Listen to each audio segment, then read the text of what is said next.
觉得 Super Weekend 的名次其实并不重要，我只需要就是我们能稳扎，然后到决赛，然后在决赛再重拳出击。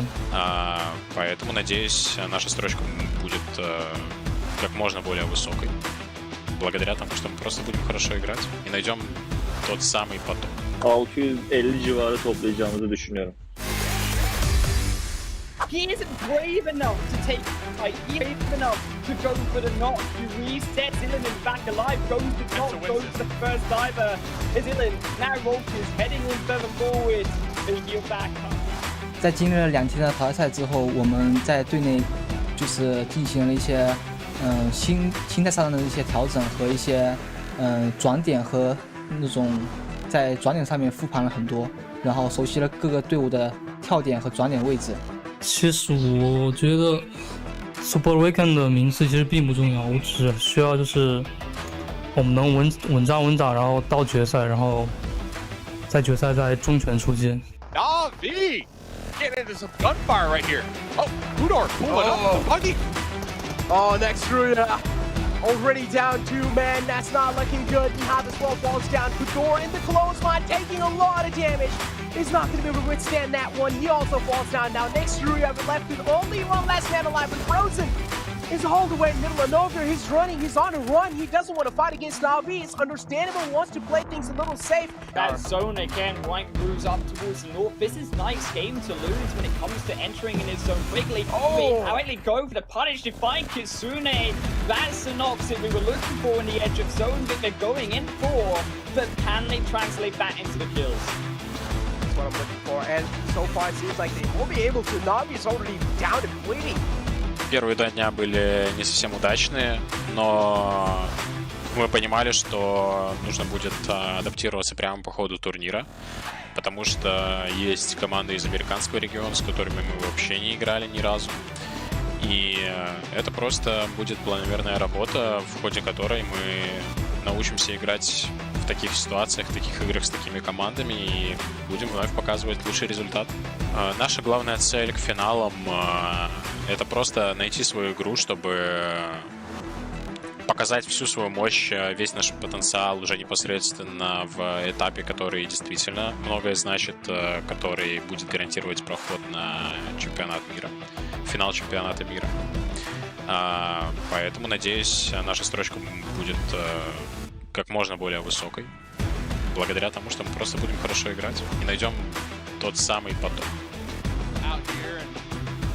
Knows Golden probably looking for this pickup, probably looking for this revive. I don't think it's going to be possible. Golden needs to make sure to be locked and loaded, ready to take this engagement. Silas going to be pushing with the UMP. Go for that straight out of. Turnuva başlamadan önce 600 puanı bulur muyuz diye tartışıyorduk aramızda arkadaşlarla. 650 civarı toplayacağımızı düşünüyorum. Merhabalar, ben SPG'den Silas. 10 maçın şu 2 gün üzerinde 10 maçın 7'sini falan win almayı düşünüyorduk ama sadece 4'ü nasip olabildi. Bazı maçlar zaten sattık. Bombaya falan filan olsun. Ya bunları çalıştık, tabii ki de bekliyorduk her şeyi. Yani hiç şaşırmadık. Normal hedeflerimize doğru ilerliyoruz.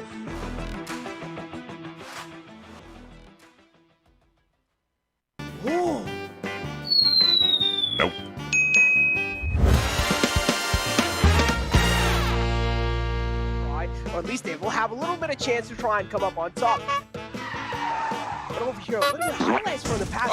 This is how things really look like. Oh no! Furious Gaming, I think the real winner here is going to watch. Through the game, SNS Dugan machine was taken out. And look at this, Rise! They're just always on that aggressive foot, man. Sometimes you gotta hold your horses, Rise. Nope. Is now Oh, he slips down. No! Coming in, right, but it takes the zone. Oh no, he slips again. He's trying to survive. He's barely got some form of survival going on. Don't slip again, please. No, trigger. You feel it. It's like an action movie in Hollywood. Criticus map rules. It's got to change right now. They're getting lit up and monkey inside of that blue zone. It's not working out for.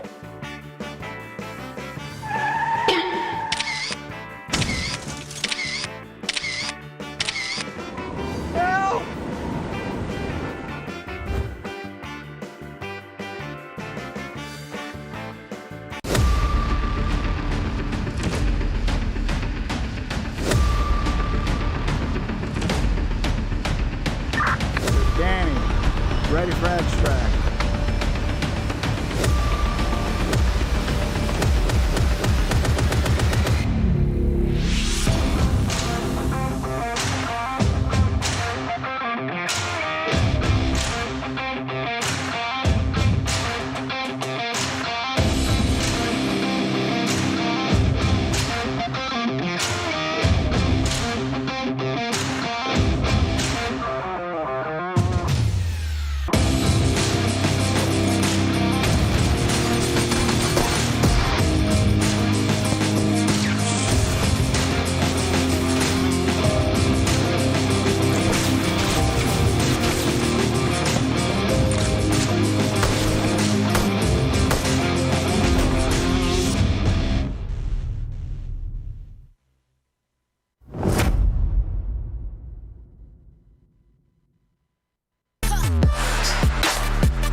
PUBG Mobile fans around the world, welcome to the 2021 PUBG Mobile Global Championship.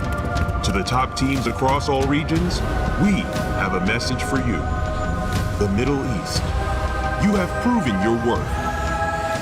Now, make your formidable debut on the PMGC stage. South Korea, forget the past. This year, show the world you've ascended. Remind the world of South Korea's raw talent. Japan, you came so close last year. But what doesn't kill you only makes you stronger. Bring it back better than ever. The Americans, you're the alpha dogs that dominated the West. Now, lead the pack on the world stage. Southeast Asia, you took down so many strong teams on your journey to the top. It's time for a comeback on the global stage. Europe, it's now or never. Push your limits and surprise us all. This is the moment to create your legacy. South Asia, you were the dark horse of 2020. Amaze those who would underestimate you again. China, you carry the crown of last year's PMGC. Now, with everyone's eyes on you once more, can you secure back-to-back victories? PMGC needs a champion. The world needs a champion. Who will stand victorious in the end? Who will be next to glory?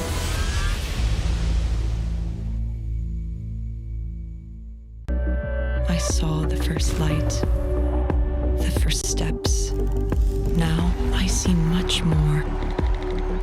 I capture Earth in all its beauty. I see action.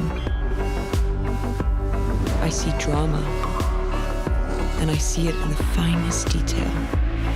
Moments of inspiration and the first steps. I am the 1+9. Hello, PUBG Mobile fans.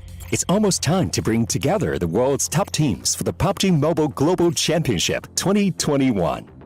This year's PMGC has a total prize pool of $6 million for teams and players, and tons of great rewards for our fans as well.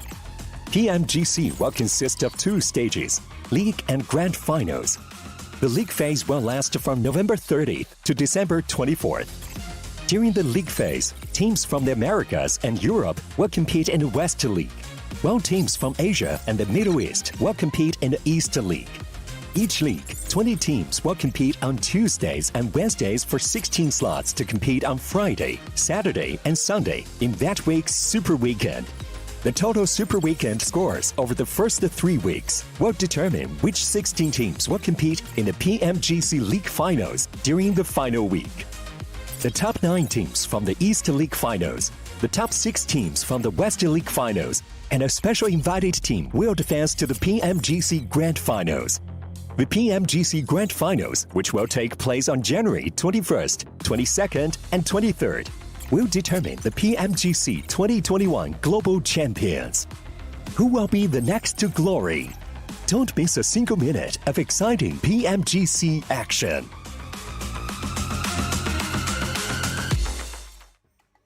Welcome, ladies and gentlemen, to PUBG Mobile Global Championship 2021 West League. Today is the very last day of the last Super Weekend where we're going to see these teams duke it out to, of course, get in the top 16 to make it onto the finals. And, of course, after that, they're going to be fighting to try and get the top 6 to make it onto the grand finals of joining us with East. So it's a lot of stuff to go ahead and look forward to. With me today is Zute, 7 Worlds Gaming. I'm Span Cargo, and I think we just need to go ahead and get a little bit of a recap here. Zute, what has happened these last 2 days?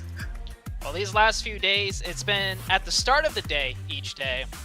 As the top teams popping off, the bottom teams really scrambling to get points. But just yesterday, we saw like a few games back-to-back where the bottom teams really managed to catch some points. I remember Baluk shot up in rankings, and then instantly the team right below them had a really good game, and then they surpassed them. Baluk then dropped back down into that 18th place spot. And so it's just been like a constant race back and forth, and a lot of the shifting is starting to occur now towards the bottom end.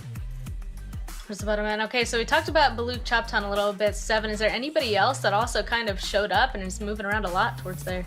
Definitely. I think Sute hinted at it. Eastern Stars, they had an amazing game yesterday too. They were able to kind of push themselves towards that above Baluk Choptown, as Sute was mentioning. They're kind of just back and forth right now, and this is what we love to see, especially coming into the last game. And then some of the other teams, I'm gonna have to call it out, even if it's the last day of the Super Weekend.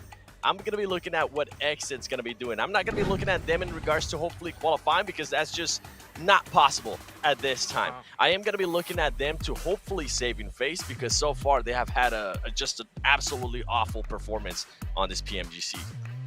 Oof. Okay, and just a reminder for everybody, if somehow you haven't seen the format up to this point, just a reminder, we're in this last Super Weekend. There's 5 matches today, and then again, the top 16 will move on to that league final. 6 matches per day for 3 days, starting on the 22nd of December, where they'll, of course, be able to fight for that $6 million total prize pool. Okay, so we talked about some of the lower-end teams here. We talked about Exet, Baluk Choptown. I'd like to kind of point out Mad Bulls. Mad Bulls right now for this Super Weekend actually in 5th place overall just for this weekend, but they're currently sitting in that 16th place position. Zute, that really goes ahead and shows that even though they're really doing well for themselves, it's still really hard to be getting up past everybody else. Oh, 100%. And from 16th to 15th place, you'll see later, there's a pretty big point gap, whereas 16th to 18th, the points are extremely close. So these 3 teams down here, it depends on what happens the next game, but we could easily see one team leapfrog past the other. And Eastern Stars, like Seven mentioned, they had a really good day yesterday, and they managed to keep some spacing from that 16th place spot. So they got a little bit of a cushion, but definitely not enough to warrant, you know, just doing whatever they want for the next 5 games. Mm-hmm. And kind of on the flip side, I'd like to talk about these teams have been starting to go on ahead and step it up, especially in the last couple of matches that we were able to see yesterday. But before that, those teams towards the very top of the leaderboard still are performing really well. I mean, even for this week, the top 4 teams are our top 4 teams. So 7, it's kind of at that point where, you know, obviously they want to go on ahead and keep doing well and practice for these finals, but if they go on ahead and grab enough points, that really does go on ahead and make it harder for those towards that 16th place cutoff.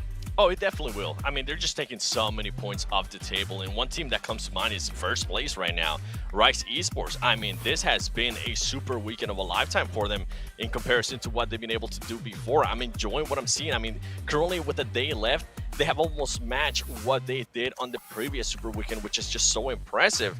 And something that a lot of teams are going to be keeping an eye out on is if this team, if Rice Esports makes it within the top 5 situation in any map, so far they have scored over 10 elims, even if they don't get the chicken dinner, if they are in a top 5 situation. So it's going to be interesting which teams decide to take on a fight with them. But let's talk about it a little bit more with Blue Chapter and Supermassive Blaze, because we've seen what Blue Chapter has been able to do. Supermassive Blaze, I mean, I don't know if they're trying to still decide if they're going to go for placement points, if they're going to go for elim points, but you can see the consistency that we've seen out of Blue Chapter, and I'm loving it. I've mentioned it in the past. I'm loving that they are kind of falling back to their superstar in a way, and they're giving him the tools to excel, and the team is working together so well to the point that even yesterday they were able to secure a chicken dinner with 11 elims. And then Sue, we have the other team, the opposite of that, right? Eastern Stars. I mean, this team has been able to step it up in a big way. They finished the day yesterday with the second place 8 elims, and the first place 15 elims. Yeah, Eastern Stars popped off yesterday. That's a team that I was talking about that created a little bit of a cushion. So Eastern Stars is your 15th place team right there, and Mad Bulls is that 16th place spot. Remember, everyone, top 16 goes through. And one thing that we didn't mention, if you guys notice in the overall graphics, is Black Dragons. They are not playing today, and they have been dropping lower and lower. And now that I'm taking a look at the scores one more time, I have a strong feeling that they're going to drop out of the top 16 span. I do think that is a high probability, because even in the last match, your Eastern Stars ended up jumping 2 places after the big match that Seven brought up, and Supermassive Blaze, they actually dropped down 3 spots, which is insane to think about. Now they're in that 18th place position, so clearly these guys today, to get into the top 16, really have to go on ahead and work their best, and one way to potentially go on ahead and do that is if they upgrade their stuff to a 1+. Of course, the official sponsor for this PMGC, it is with flagship performance and an immersive 120Hz display and hyper-touch technology made specifically for gamers. The 1+9 and 9 Pro are anybody's best shot to go on ahead and climb these leaderboards. And Zute, at this point, last 5 matches, we're going to be starting off on Erangel here. We did see a couple of different teams kind of step it up yesterday to achieve well on Erangel on both sides of the leaderboard, at the top and towards the bottom. At this point, like, what can you go on ahead and predict, or is that just difficult at this point? Ooh, so today is going to be the most chaotic day. This is the day where teams will start targeting each other. Teams at the top, I mentioned it the other day, if they decide, hey, we don't really like this team because they run into us too much, or they just, slow down our rotation sometimes, they could easily just target them because the teams near the top, they're 100% qualified. The only thing they're fighting for is the glory of saying they got first place overall, but otherwise, they're free to do whatever they want, target whoever they want. And on the flip side, I think we'll see it more towards the last 2 games probably, but even the teams at the bottom might have to resort to targeting each other, and it's just going to get really crazy and messy today. That's my prediction. It's going to get messy. Based off of the targeting, you can go on ahead and do that for a strategic standpoint. Seven, is there any teams towards the top do you think would specific target teams toward the bottom? I mean, in terms of maybe strategy, maybe teams play the same, maybe they want to go ahead and get rid of them? You bet. Give me that question. Some teams came up to mind right away. First of all, we've seen it this whole super weekend.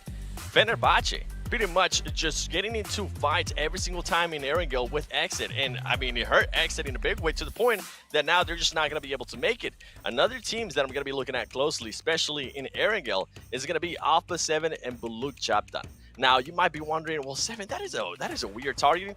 Well, to be honest, when they do play Erangel together, Alpha 7 tends to land George. Remember what happens there with Navi. And Blue Chapter tends to land towards Severny, and it usually messes up Alpha 7's rotation to the point that we have seen in this tournament, Blue Chapter actually win an engagement against Alpha 7. So I'm really intrigued to see if maybe Alpha 7 is going to be trying to hunt them down just so they can have so much more freedom towards the north. I mean, if you can get the whole north, on top of that Severny, you're gonna have so much rotation power that they will definitely need, because you don't know how Navi's gonna come out. Navi has had this whole super weekend to just sit back, relax, strategize, and see how they're gonna be reacting to how Alpha 7's been playing. Oh wow, I didn't even consider that, I'm not gonna lie. So there is an opportunity for these things to get crazy, and ZT already said maybe more towards the later games, but is that kind of a good idea, or should we kind of expect maybe it to happen just immediately? I kind of don't know what to expect. You know what, Seven made an extremely great point. Flashbacks to the day that we both picked Alpha 7, and that was the day that Seven was talking about. Balut came in on that north side, they ran into each other, and Balut did indeed take out Alpha 7. And if you notice, the past like 2 super weekends, Alpha 7, they're always on that northern side coming in late, and 100% 7 is correct. If there's a team landing Severny, if that team lingers around a little bit, doesn't rotate too far deep, that's the first team that Alpha 7 is going to run into. So your question, should they target early or later? For the top teams, if there is a team in mind that they really want to stop, they should start in the very first game. Just put the pressure on immediately. Don't let them get comfortable at all throughout the day, and just from the get-go, just like drop right on them or just pressure them out. That'll throw them off for the rest of the day. And for the teams towards the bottom though, I would say for them, you definitely want to take it a little bit slow. You got to play your own game, get your own points. And then you can, like, later on, based on how well you do the first 2-3 games, you can maybe be like, okay, we didn't do too well, we got to target this team to take them out early and then get our points. Span, Sute, another team that I want you guys to keep in mind on it. This is something you mentioned yesterday, Sute. I'm going to be going now to Sanhok, all right? We're going to leave Erangel behind. We're going to move to Sanhok, because yesterday we saw an aggressiveness out of another team, and that is Knights. We saw Knights, and you remember you pointed out this perfectly, Sue, and I love that you did, because Knights is just so much more aggressive now, and they were sending a message to Ghost Gaming that usually tries to do that exit split and then just try to loot all that area. Knights said, no. This is not how it's going to go in finals. You're going to back up, or we're going to take on that early fight. And right now, Knights is the team with the most illims. If I'm Ghost Gaming and I'm watching what happened yesterday and what could possibly happen today in regards to people landing close to Knights, I'm going to start thinking of a plan C, of a plan E, of a plan D, because you do not want to be close to Knights right now, especially with the momentum they're carrying of everybody just stepping it up. I mean, we have seen Xenox being able to step it up too, and this team is just looking like absolute killers. They really are. I mean, even yesterday, the first couple of games, it really was those top teams that kept going on ahead and switching it around. At this point, it kind of ended with Rise at the top, but Alpha 7, Unicorns of Love, S2G, and the Knights, all of those teams kept going on ahead and kind of jumping each other. Towards the end of the matches, it really did switch down to those teams more towards the bottom, but I wouldn't... Coming into this, I feel like I kind of expect a little bit of both, right, Zute? I mean, it's kind of hard to go on ahead and see or predict what exactly is going to happen. Maybe we'll see both sides of the leaderboard really move a ton, but really it's towards that middle where we don't really see that much movement.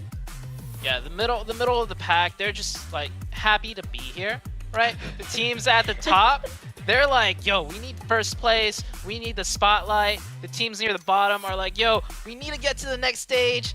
We need top 16, and then the teams in the middle of the pack, like you said, there's not much movement, because honestly, I feel like they're just like, we're just happy to be here.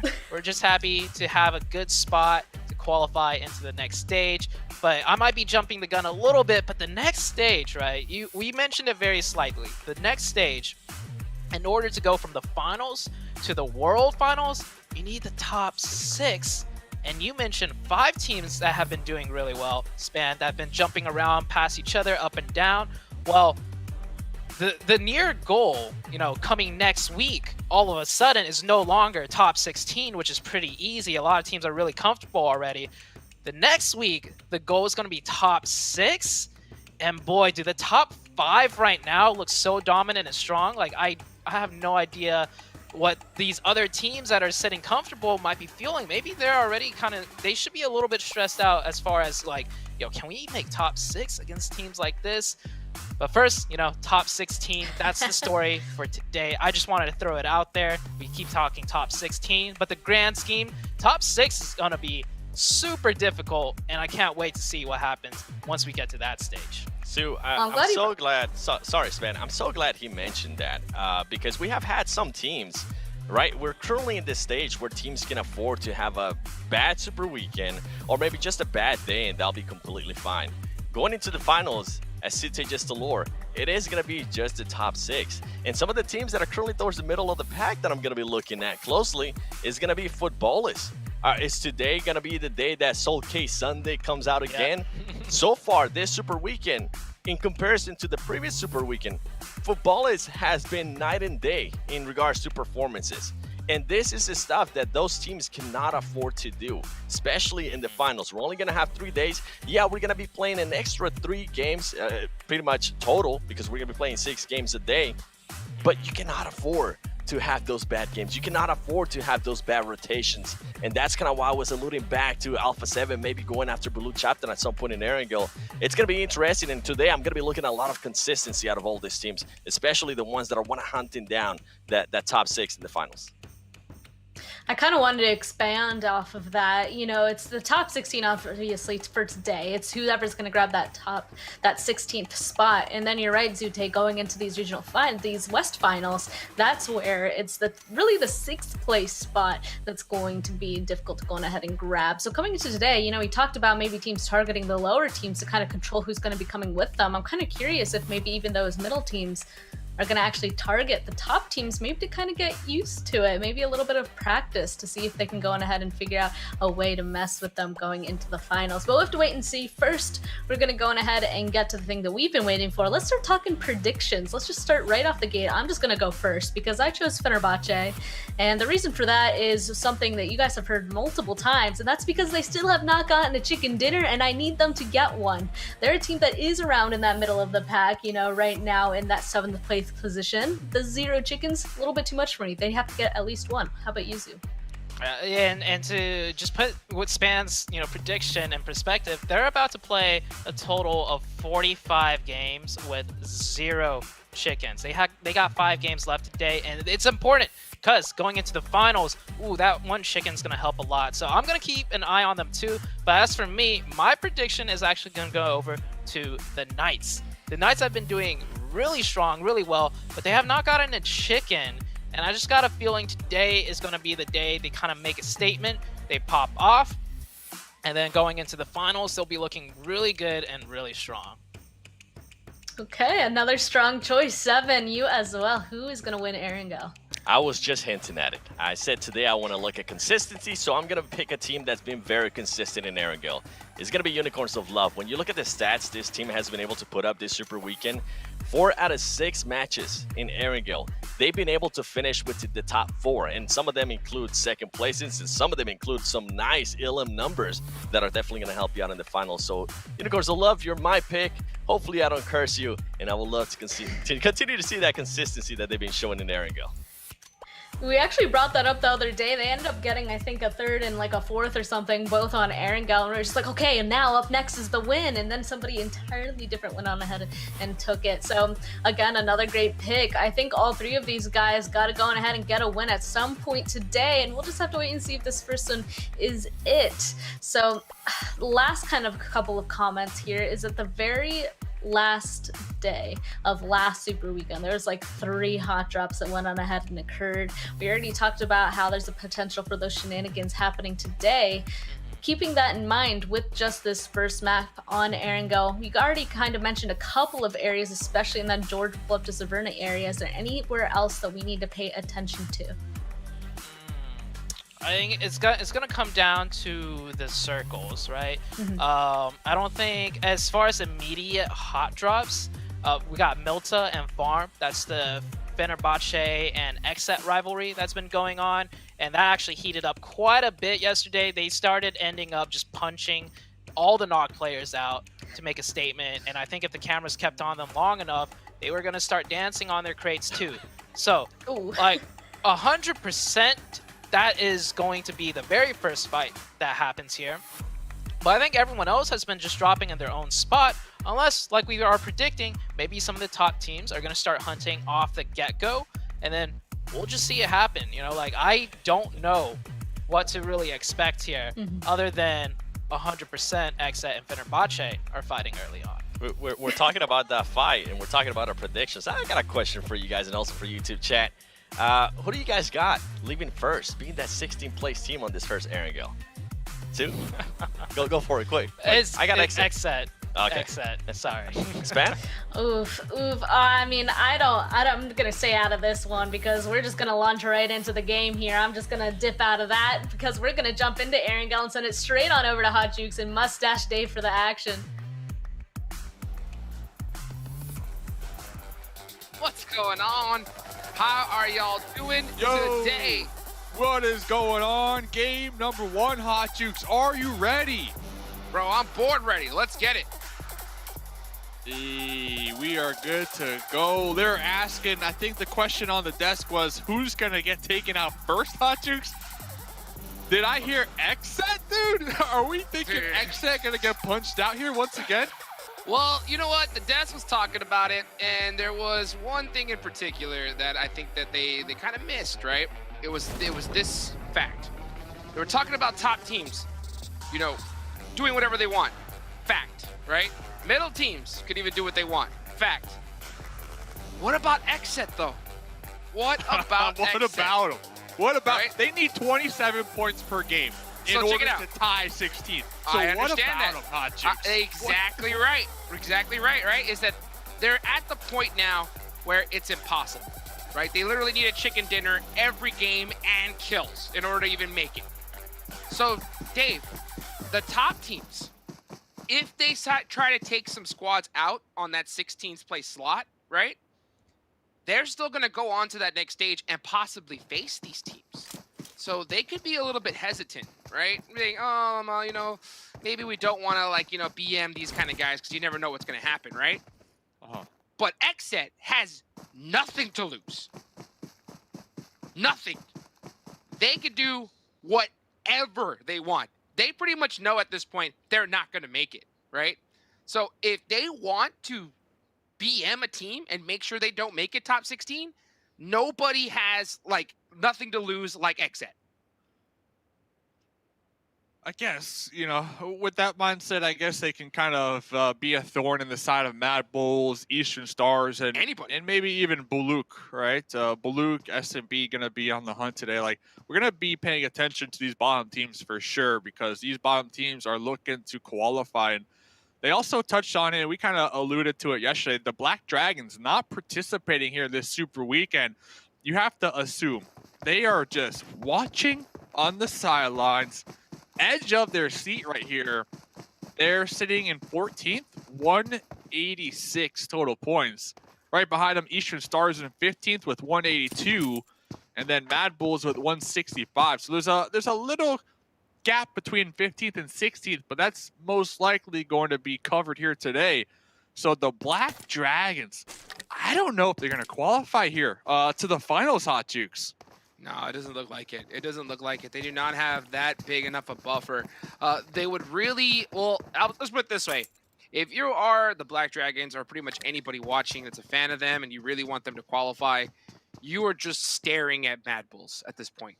Like, that's the squad that you are looking at, and you're looking at them very closely. You need the Mad Bulls to perform horrible here on this last day, because Eastern Stars getting, you know, 5 points, that's going to happen.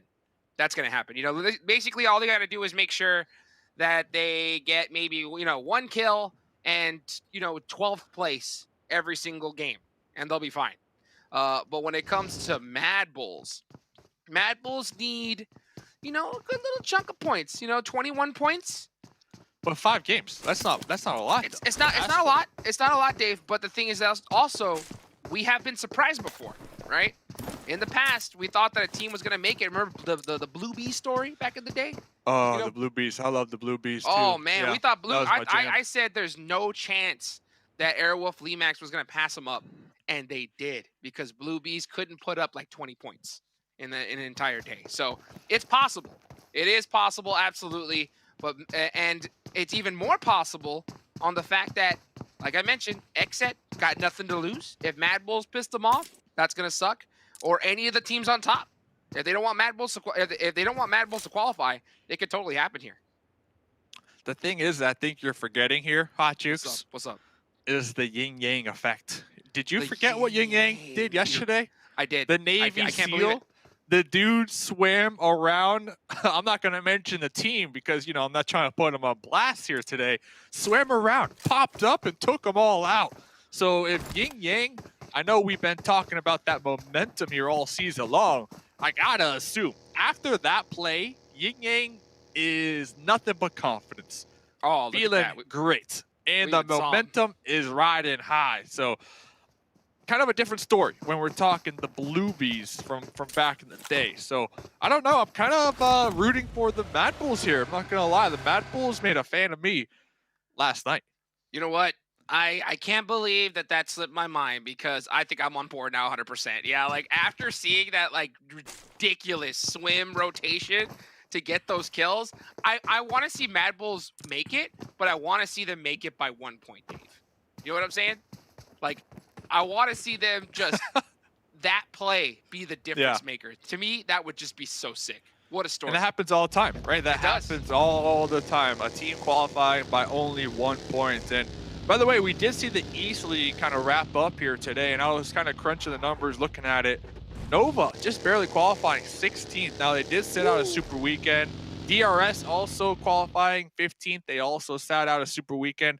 So I was kind of going with those numbers and thinking, you know, X set wise, they only played in 1 Super Weekend, and you know, they're already at a big disadvantage. Like we talked about, they need at least 27 points per game to even tie 16th. So I think the simple fact of them coming into this weekend with only 1 Super Weekend being able to be played, yeah, you needed a huge day number 1 to really even catch up, right? And they just haven't been able to catch a foothold in the lobby with only 30 points altogether. So it is what it is. So, you know, today could be a good day, though, for XSET, like you said, to really dictate and control the narrative for some of these teams that are going to be really trying to qualify. So I'll keep tabs on that.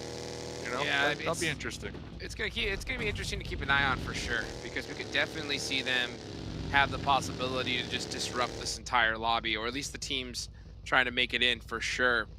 And it's crazy. I mean, honestly, my mind's still a little bit trying to wrap my head around the fact that XSET's not going to qualify here. I think that this was a team that we saw dominate in the previous stage, and then now just coming, you know, the global championships couldn't get it done. Hopefully we'll see more of this squad in the future. I think the roster definitely has a massive amount of potential. And who knows, maybe we even see some singular players make their way onto some other rosters coming up stages. That's totally possible as well. Yeah, it happens a lot. Happens all the time. And, you know, one other thing that I'm really surprised with, Duca Machine might be able to get a nice little point over here, is Team Queso not playing in any Super Weekends. I would have never guessed that, right? Like, I would never guessed that. How? Yeah, right? Ugh. I mean, yeah, dude, it's such a trip. I mean, I know that I'm kind of like stressing on it and hanging on to it, but it's still just so shocking because we've just seen Team Kessel perform phenomenally before, and that's a team that's played at the highest stage. They've played at LANs, you know, pre-pandemic, so they've got more experience than a ton of squads out there. And to see them not even make it to 1 Super Weekend, I mean, let's put it this way: I'm hoping that they really go back to the drawing board, and I want to see how they bounce back after that. Oh, well, I don't even think there's an option not to go back to the drawing board. So. Oh, you're gonna have to. Big yeah, you're gonna have to. Same thing with Exit here. So next zone does go up A7 all the way up there, sitting high and pretty. We're really going to be looking at the east side, the southeast side, as we start to see Exit. We see Eastern Stars. We see SMB all kind of looking to take the same rotational pathway. Fenerbahce and Aton down there on that east bridge could be interesting if they decide to clash here. Maybe Aton backstabs Fenerbahce on their move away from farm. But besides that, things are definitely going to heat up here shortly. And honestly, we're going to talk about it all day, fellas, ladies. Eastern Stars, Mad Bulls, Baluk, SMB, like, these are the teams that we are going to be paying attention to. And here's one of them right now. And this is honestly the biggest one because they have the most points in order to be able to... They need the most points in order to be able to make it onto the next stage here. A little over 20 is what we need to see from Mad Bulls. And they are getting into a little bit of a scuffle here with Unicorns of Love on South George. I wonder, Dave, Unicorns of Love, are they hunting Mad Bulls here? Kind of similar to Xset, but opposite, right? Another team that can do whatever they want to do. Oh, effect though. Jump shot, barrel with the 360 punch in the air right before that happened. Effect was taken down pretty low in the health department, but Monkey with that off angle should be able to possibly provide that support, make sure GK first doesn't get the better half of Effect. See, here's the problem, right? A Mad Bulls, that was a huge 1v1 win from Effect. The thing is, though, Unicorns of Love, they have so many points that they can continue this fight 100% and just kill a couple players from Mad Bulls. And that in itself will be a big problem. So we'll see how the Mad Bulls are going to be able to respond. Lin there on that opposite end. Ooh, catches the angles. He is half an HP. Yeah, I was really concerned with Lin's off angle. Definitely has those sight lines between that gap between the two buildings, and we saw Lin be able to get a couple nice shots over there, so they are going to be aware of the Mad Bulls, and I believe that's why we see Yin Yang trying to get onto that rooftop and trying to take out Lin. Oh, this is good nade. Good nade. That looks on point. And it's money. Oh, Agori, and gets finished. Tried to crawl across into safety, even though he was in that building, and just gets popped right out of it. Oh, what a nade there from Yin Yang from across the way to get that knock on that off angle. That's pretty big. But this is what I was talking about, though, Dave. I think in other stages of this tournament, we would have seen Unicorns of Love, you know, possibly press back, not really continue this fight. This is so early. They don't need to take this fight. But for some reason, you know, the fact that they've got so many points, I think they're just looking to take as many players of the Mad Bulls with them.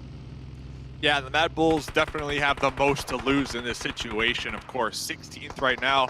If they get taken out pretty early on, that'll be 0 placement points, not counting any type of kills. Rolkis popping that buggy, looking to rotate around possibly. But I'm really looking at Yin Yang on that rooftop to really play that anchor, that oversight. And it looks like GK First knows the importance of Yin Yang's position, and now they're trying to take him out. Ooh, that molly was a little bit close. He's going to go ahead and throw a smoke to kind of give him a little bit of support there. And they're continuing the pressure. Yin Yang is going to need some help here at some point. GK First even jumping up, making it tough on him. Oh, he ran straight back because that nade from Yin Yang was a little bit too close for comfort. This man is in the building. Mad Bulls need to press on him because he's completely separated. Oh, he does get one knock. Oh, almost gets the full squad wipe if he wasn't careful. But it looks like Mad Bulls are going to get the better of Unicorns of Love with the full squad wipe there. So that's 4 points already, Dave. That's huge for them. 4 points, but they did lose a Gory in the process. And the next zone, completely opposite of where they are right here. And another team that cannot afford to get taken out. Eastern Stars currently in 15th on the overall. Not a lot of points to work with. We saw right there losing 3 of their squad mates on the push, on the pull-up on an S2G. Here comes the Coops, though, circling their prey. Ooh. Oh, it's pure chaos, dude. Everybody's just full sending it at this point. I love it. Here comes Xenox in the CQC. Oh, the jump down doesn't end up working out for Cal. It's right there, but here comes Xenox again. Trying to find that off angle. Gets tapped right in the back. Trying to rotate over. It's out to Alucard. Goes down. 7 kills for S2G. Wow. Yeah, it's because it's compound, right? Everybody, they see the next circle. This compound is right there on the coastline of the water. Yeah, we can see right there in the zone. Pretty center, all things considered, if you look at the bigger picture of the circle. But SMP, okay. I like this. SMP, 18th overall. Talk about playing extra slow, extra safe right here. SMP, that position in the zone as well. And I do appreciate how they're trying to keep those buggies, those vehicles, secure so that they can use them moving forward. You know, I haven't even been talking about Supermassive Blaze too much. I mean, after that last day, they got knocked down 3 placements towards the end there. So they are not happy at all. They can definitely still make it here into top 16. And I love the fact that they are in such a centralized position and they are playing safe. They do definitely realize that we need to extend our gameplay all the way to the end. We need a top 3 finish here every game to make sure that we can make it on to that next stage. So huge. Kill switch, shots onto Besiktas. Aren't going to be able to connect there. And oh, look at this. Exit. 3-man squad, Dave.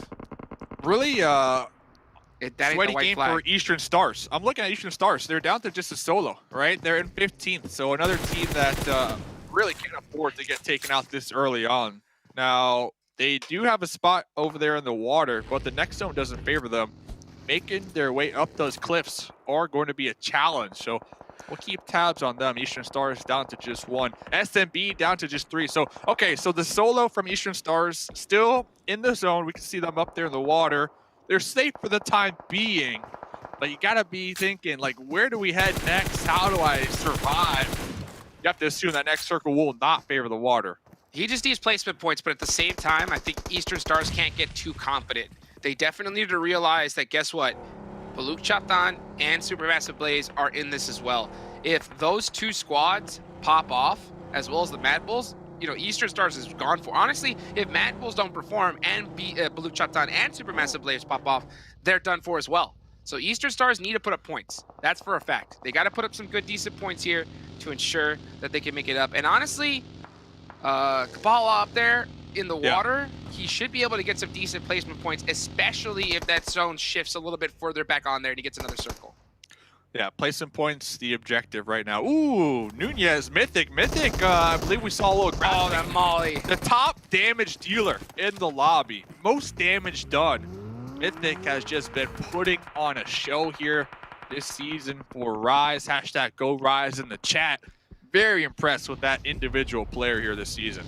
Yeah, and one thing too is I really think that Cap up there for Eastern Stars is going to be able to get a lot more placement points, considering the fact that this is that last super weekend, and we're starting to see it here, Dave. Right? Like this is Erangel. You know, at the start of this tournament, we would see 60 alive in circle number 5 late game. Now there's only 38 alive. So players and teams, they're practicing. They're getting ready for the finals. They're practicing that gun skill, and they're just full sending it on everybody. So Zute nailed it, right? Today is the day of chaos, and I think that's all we're seeing here, especially here at the start. Yeah, definitely playing a lot more loose, right, compared to the previous days for sure.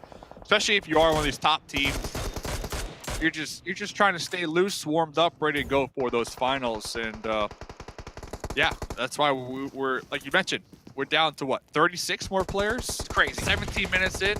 And that's going to be pretty much the story all day long. So honestly, that could be a good thing, though, for these bottom teams who are really trying to play sweaty here, really trying to get those placement points. Yeah, you'll be able to get those placement points, but getting those kills is going to be a problem. Yeah. And not to mention, it's going to be good from that sense, but also bad because now you could be on the receiving end on getting full sent constantly, you know? And you're getting full sent on by teams that are no pressure and that are just having fun at this point. So that is not a position that you want to get yourself put in. I think Mad Bulls felt a little bit from Unicorns of Love. Luckily, they were able to get the better of it on them. So they got 4 kills on that.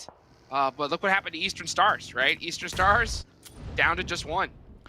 Yeah, and I think that's why we're seeing like 2 completely different strategies, right? Those bottom teams, they're playing slow, they're playing edge. We have SMB inside. Underground. I mean, talk about playing safe. That's as safe as it gets. And then the teams at the top, they see something move, they push it. They see something move, they try to get those elim points. So kind of 2 completely opposite play styles here. And I think that's going to be all day long. Next circle goes on up, and it does favor a little bit of that west side, best side. Supermassive Blaze is on the south side of that, on the bottom of it. You can see it right there on the right-hand side, everybody. And they're sitting very pretty. So this is a good game for SMB so far. But there's that factor, right? That full send factor. You could have a team just roll up on there and just YOLO send on you. So Supermassive Blaze has to really make use of this circle gift. Supermassive Blaze, nice zone. Same thing with Baluk up there in the north, right? They don't really have to move. They could just keep scouting and making sure to keep tabs, that intel flowing on the team. playing that slow game here. As down in the south, I feel like Mad Bull's with the biggest challenge because they're gonna have to push into Furious, X-Ria, maybe even Rise or Footballers. So they're definitely one of the teams with the biggest challenges when we're looking at those bottom teams trying to qualify. Dude, Rise Esports has just been performing so well. Alpha 7 go down here with only 2 members. And at the same time, everybody, it's a little bit tough for me to be critical of these top teams. Because honestly, if I was in their shoes and if I was sitting here, I would just be having fun at this point. I'm not trying to give away any of my strategies for the finals. I don't want any of these players to be researching my squad. So with the way that this is currently set up, I'm just full sending everything. So how these top teams do, when I'm watching them, I'm just seeing some guys have fun right now. This is a celebration. This is that last lap. You know what I'm saying? That victory lap. You made a great analogy yesterday saying the smoke screen, right? And I think that is exactly what's happening with all these top teams. Just try something new, try something completely different so that your opponents cannot look back at these last days and really be able to pin down your play style. Yep. So I really do like that analogy you made. But Big Milo, great Nice grenade onto Garrix. That was a really big one there. So Furious Gaming going to be pressing on this really quickly. Ooh, Big Milo Baluka pushing up there in the corner, That's a big screen. one. That's a big fight. Yes, it is indeed. Biluk chopped on. That's a fight that we really need to keep an eye on. And it's between S2G. the S2G as well, the top team in the lobby. I'm looking at the kill feed now. Not sure exactly how many players are still up or still watching Rise here. But Baluk chopped on, that's the story. That's the team that we need to keep a close eye on. So that's the one I'm focusing on here. You can see him on the bottom right. Yeah, Baluk coming into this game 17th overall, 161, about 4 points behind Mad Bulls in that 16th spot. Mad Bull's still alive. Mad Bulls down in the south might actually get into a fight themselves. So both these teams fighting at the same exact time. 10 teams to go. Looks like Baluk are actually coming out on top of that compound push over there, huh, Jukes? Oh, looks like they are going to end up on top of that one. I'm still keeping an eye on the kill feed, trying to see it there at the bottom right. And it's only one remaining member up left. Yeah, for S2G. He's going to have to pull off something crazy. But honestly, Dave, S2G got nothing to lose, but you know they'd be going for that highlights. So let's see what he can do here by himself. Oh. That nade, though, was way too strong. He ends up going down. So Baluk Chaptan are still alive. Supermassive Blaze are still alive as well. So, oh, and man. Bulls. Yeah, and Mad Bulls. Oh, my goodness. And Mad Bulls. So, oh, Black Dragons. You can't be feeling too good right now. Yeah, true. It's Black Dragons, I'm telling you. Today's going to be one of those days, man. All three of these teams that you do not want to be surviving late game are still... all four Eastern Stars. Oh, no. Oh. Okay, they're dead. 8th place, but still, you know, Black Dragons, you got to feel for them. Let's put it this way. If I was the owner of the Black Dragons, I would be sending very large rubber gloves to my squad right now, because I don't need them biting all of their nails off, you know, just in case they do make it, Dave, because that's literally all they could do at this point. Oh, this is an interesting push coming out from Baluk, really testing the limits out here. Yin Yang and the Spokes here. Yin Yang, the last one alive for the Mad Bulls. Ooh, oh, the third party though from Asta. But Yin Yang eventually spotted, tagged, and bagged 6th place, 4 placement points, not counting kills. So there go Mad Bulls. Not too bad, not too bad. Game 1. That's enough. That's a good little start. Good little start. You know, they definitely need more though. Supermassive Blaze, they need a lot. So Baluk Chaptan in the same position as well. So we'll see if they're going to be able to hold strong here. SMB have got gifted another circle, but you know, Dave, we saw it from the past, right? I talked about it before. When teams get gifted a circle, you have to utilize it to your best potential. I think SMB with so much pressure, rather than playing it super aggressive, they're just going for placement, Dave. I don't know. What do you think about this one? Well, that's a great point. Remember, yesterday we saw Eastern Stars. Remember that military base? They had the zone, the only team in the zone, but they did not play passive, right? They made sure to spread out. They made sure to get some elim points, and they ended up with a ton of elim points. So I definitely agree with you. But then on the flip end of that coin, if I'm thinking SMB, 18th, 158, when we're looking at those points on the overall, I think if they can get a solid 3rd, 2nd place here, 12 placement points, that could alleviate some of the pressure in the final 4 maps. So I definitely understand why they are playing so slow, so passive down there in that tunnel. But they're going to have to pop up here soon. They're going to have to pop up here soon. This is the hardest part about competitive PUBG Mobile.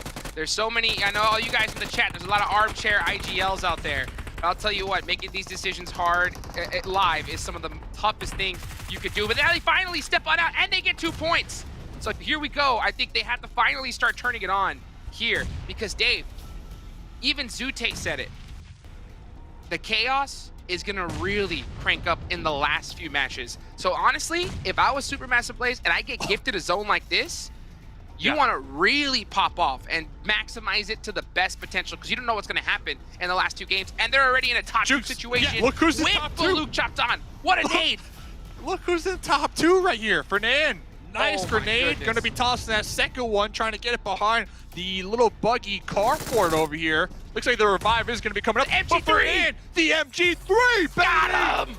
Baluk! That is exactly what they needed. Game number 1. Baluk came into this match 17th place on the overall. Dude, a chicken dinner kills. That is the start that you want to see from these teams that are really grinding to make it that top 16. Wow. S&B 2, second place. 12 place in points, not counting kills. This is the start they wanted. This is the start they wanted. This is the start I wanted as well, because now we really get to see, you know, I know it's going to be a close race. Like, I know towards the end, it's going to come down to the wire. And I have no idea who is going to make it in at this point. Dave, I got a question, though. This makes me so happy. I'm not going to lie. This makes me, to see these teams trying to qualify here today, to come out on top. Mad Bull's pretty consistent. They got a couple elim points, solid placement points. This is what I want to see, Hot Jukes. What's your question? My bad, man, but I'm just pumped that's all right. Go ahead. No, I mean, it's too hype. It's too hype because this is we've good. come down to this, and we've seen this so many times, Dave, and we know how close to the wire it's going to come down to. So I'm excited for that. But my question is this, right? And it's kind of a tough one. I'm going to ask Stats Dave here. So bring out Stats Dave for me, right? How many points is going to be the cutoff, right? What is 16th place? How many points are they going to need at the end of the day? Well, if I recall, East had like 217. That was East League. They had 217. I think a couple of the top teams here in our lobby have a little more chicken dinners. I mean, S2G have 7 chicken dinners. I don't think a team in the East had that many. So I think around 200 though. Around the 200. Pretty confident. All I can say though, Hot Jukes, is Black Dragons aren't qualifying. You know, I don't want to put that out there, but with the fact that Mad Bulls, Baloo, and S&B finished where they did, even Eastern Stars, they got 4 placement points. Black Dragons, see you later. I don't think you're making it, man. And I'm sorry. You guys did a great job this season, but I don't see it happening. Oh my goodness, Black Dragons. I think it's gonna be. I think that's gonna be pretty much it for them as well. I mean, I'm just trying to do the mental math in my head, and at that point, Dave, I think you just gotta throw the rubber gloves down, you know. And turn the no, you gotta keep them on. What are you talking about? You gotta keep them on, dude. You don't want them to bite off their nails now. But I mean, we'll see towards the end when we get to the desk how many points they're gonna need. Yeah, but a wild guess, it's not looking good. I mean, you really needed both of these squads to fail big time, and instead they get chicken dinner and second place. Baluk Chatan with a big finish there towards the end. Now, the only thing that when I saw that end game, Dave, I'm starting to get a little turn in my stomach, because Supermassive Blaze, I think they could have won this match. You know, I think that they could have won it, and if they do not for some reason qualify, I think for Supermassive Blaze, just keep up with that consistency, with that mindset of let's get placement points, let's survive, and then late game we pop up from our hiding spots and we try to get that chicken dinner. I think that is the strat here, honestly. And compared to Baluk, they're taking some solid fights this game and winning those fights too. So very impressed with this team. But let's head over to Desk and see what they have to say about game number 1. Yeah, after that performance, I wouldn't be surprised if you see Baluk Chaptan end up jumping really high. And I actually believe, Seven, you were kind of the one that was talking about Baluk Chaptan before we even started all this, right? With their performances coming through from yesterday. They got another chicken dinner. I'm a little bit biased, okay? I'm a little bit biased. Some players there are from Colombia. I'm from Colombia, so there's a little bit of bias there that I do want them to make it to the finals. But I mean, the performance that they just had, and this kind of, in a way, this ties into what I was talking about earlier with Alpha 7. If there was ever going to be a time to be able to go after a team, it was going to be Baluk Chaptan, because at the North, this is what can happen here. And if we get this circle in the finals, oh my goodness, it's gonna be even more mayhem than what we just saw. Supermassive Blaze, though, we heard the casters talking about it. Those placement points are huge for this team. And now Mad Bulls being able to get 4 elims, 4 placement points, being able to collect those 8 points.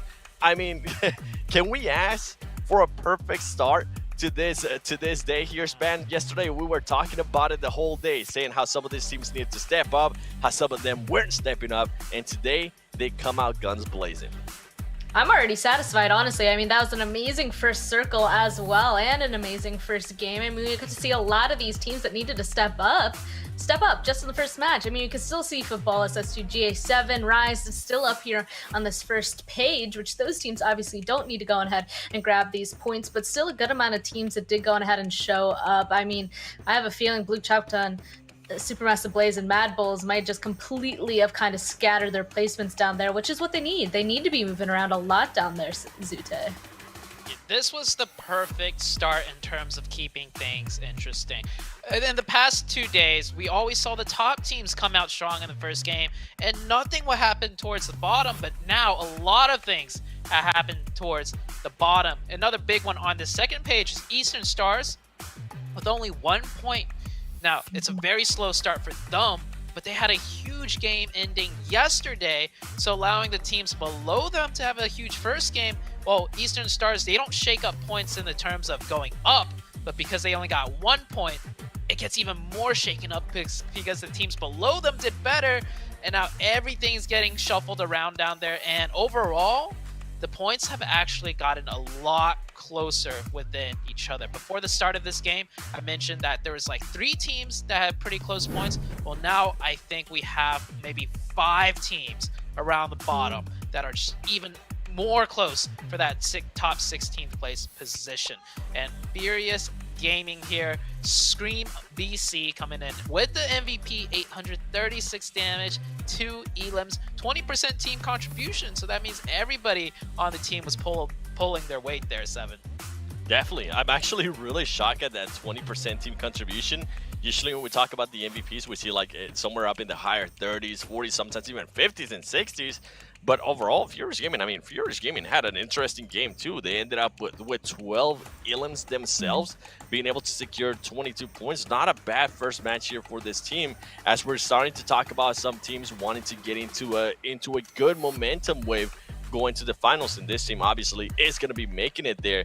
Talking about momentum, I feel like we have to get some more credit once again to Baluk Chaptan. This is now the second chicken dinner that this team is able to get this super weekend, and not just any chicken dinner. I'm loving it the way they're doing. I'm loving that they're getting those elims as well, and you can see right there now Baluk Chaptan does jump to 14th place, pushing down Black Dragons. Black Dragons is looking very closely at Eastern Stars.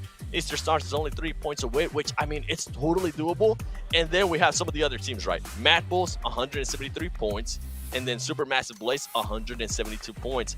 Going into this next match here, Sute, we know Mad Bulls can be very, very strong into Miramar. So I wouldn't be surprised if maybe they end up passing Black Dragons. Supermassive Blaze, not having to worry about Ghost Gaming, Sute. I'm expecting a very good game out of them going into Miramar.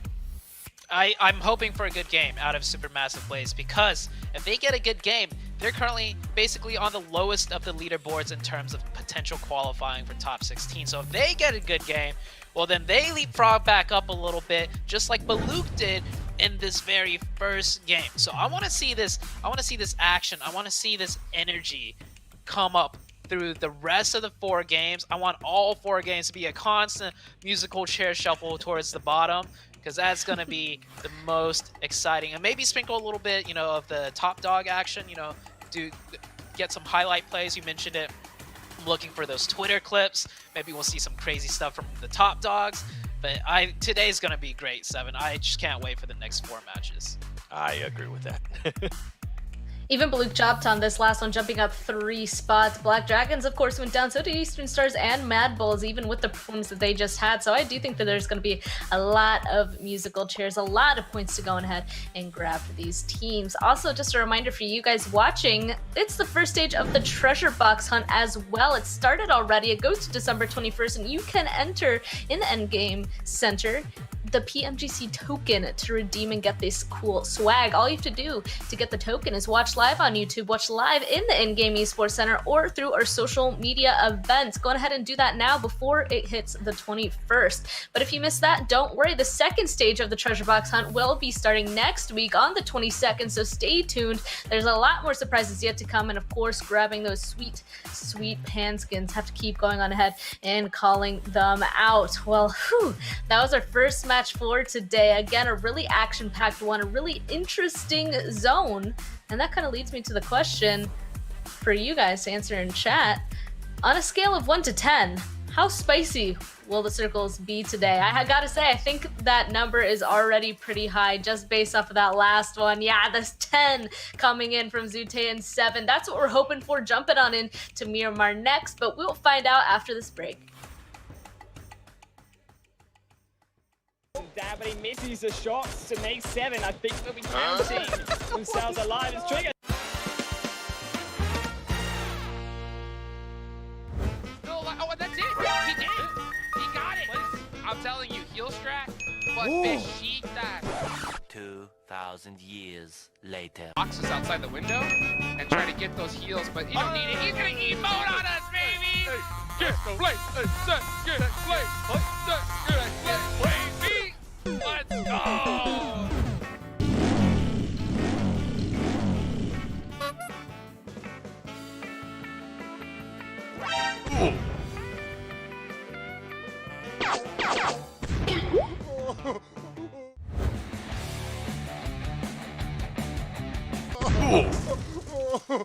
Clear right, what Na'Vi, the rest. Oh no, oh it happened. Oh my days, how could you? Maintain that high result because the rest of his team goes behind him.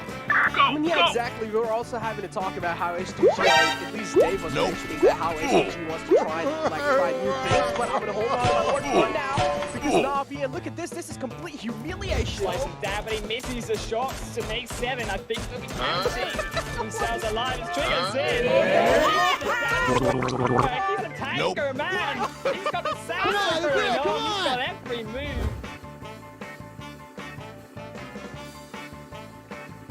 Yes, some kills, but this will make it big for Zemnot if they can get the ticket there. Now we're seeing a lot more information here. Yes, speeding up. What? What? He got it back in! He got it back in! Zemnot will ticket dinner! What? Welcome back, everybody, to PMGC. We're about to be going into match 2 of today. Just a reminder that these are the last 5 games for these teams to go ahead and play to try and get into that top 16. So still a lot on the line. We're going to be going on over to our last Miramar of this super weekend. So Zute, just keeping that in mind. What are we expecting from this? There's definitely some teams that excel more on this map. Yeah, so Miramar. Well, we already said Miramar's kind of the wild card because it just it really depends on where that first circle appears. But we saw the most wild of wild games already on Erangel of all maps, right? Erangel's usually the most, plain vanilla map where it's like, nothing too crazy happens.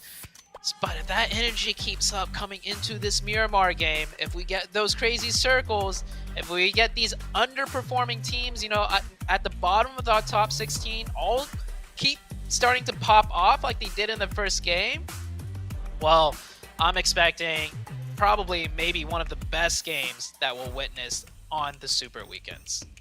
Yeah, I mean, the wild card games, as Glitter called it the first time, I believe, that right when she said that, going into that Miramar match was absolutely insane.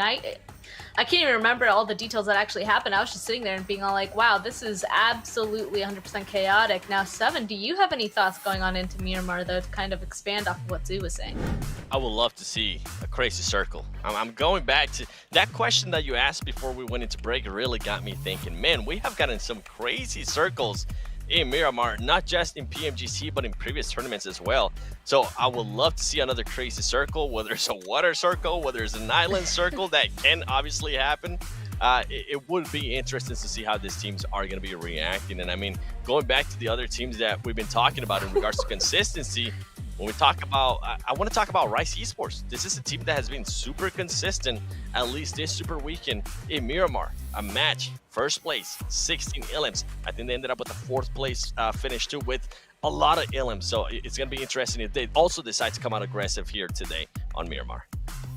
I'm sorry, I was just so distracted by the utility used in that last graphic there. I think it was for an use 29 smokes. That's insane. Sorry, but so kind of continuing off of that, we're just gonna jump straight into predictions once again. Seven, based off of that, who's winning this? Ooh, give me a second. Give me a second. It's between two teams. Sute, who you got right now?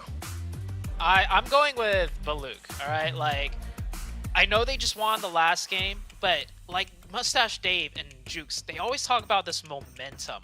I think today is going to be the most momentumous day of all, because this is the last day to get the qualifying spot. And I think this is a day where that momentum's really going to shine through, really going to carry through. So they got the chicken last game. They're looking really good. I'm rolling with a Baluk. Okay, Okay, now Seven. Oh, no, me? wait, okay. Yeah, hold on. Okay, well, I'm choosing SMB, Supermassive Blaze, because in my opinion, they got 3rd last Miramar, excuse me, so they need the points, so I'm going to choose them. Now, Seven, now your time is up. Who are you choosing? All right. This is a team that usually tends to be pretty good in Miramar, but this Super Weekend, we haven't really seen it.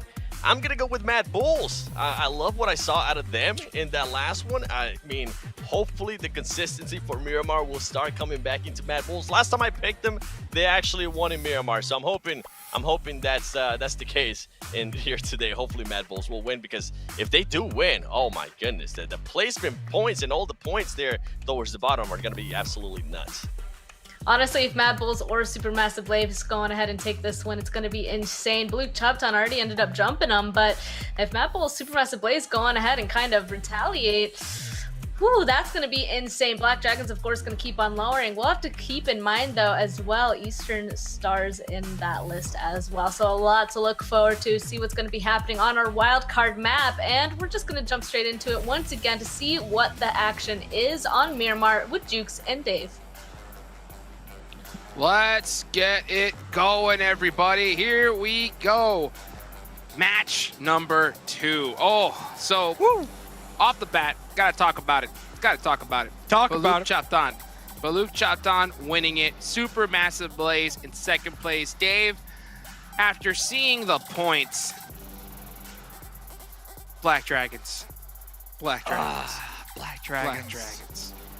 You did good. You know, I got my hand on their shoulder and I said, you did good. You did Worst. good. That's the worst thing to hear. You know, oh man, you know, just you gave it your best shot. You know, Better luck next time, champ. better luck next time. I'm not mad. I'm disappointed. You know. It's not you, it's me. Oof. Hey, on a positive note, it only took about 42 games. We finally converted Zute to the momentum meter squad. Now he believes. Hey, let's go, Zute. Respect out there.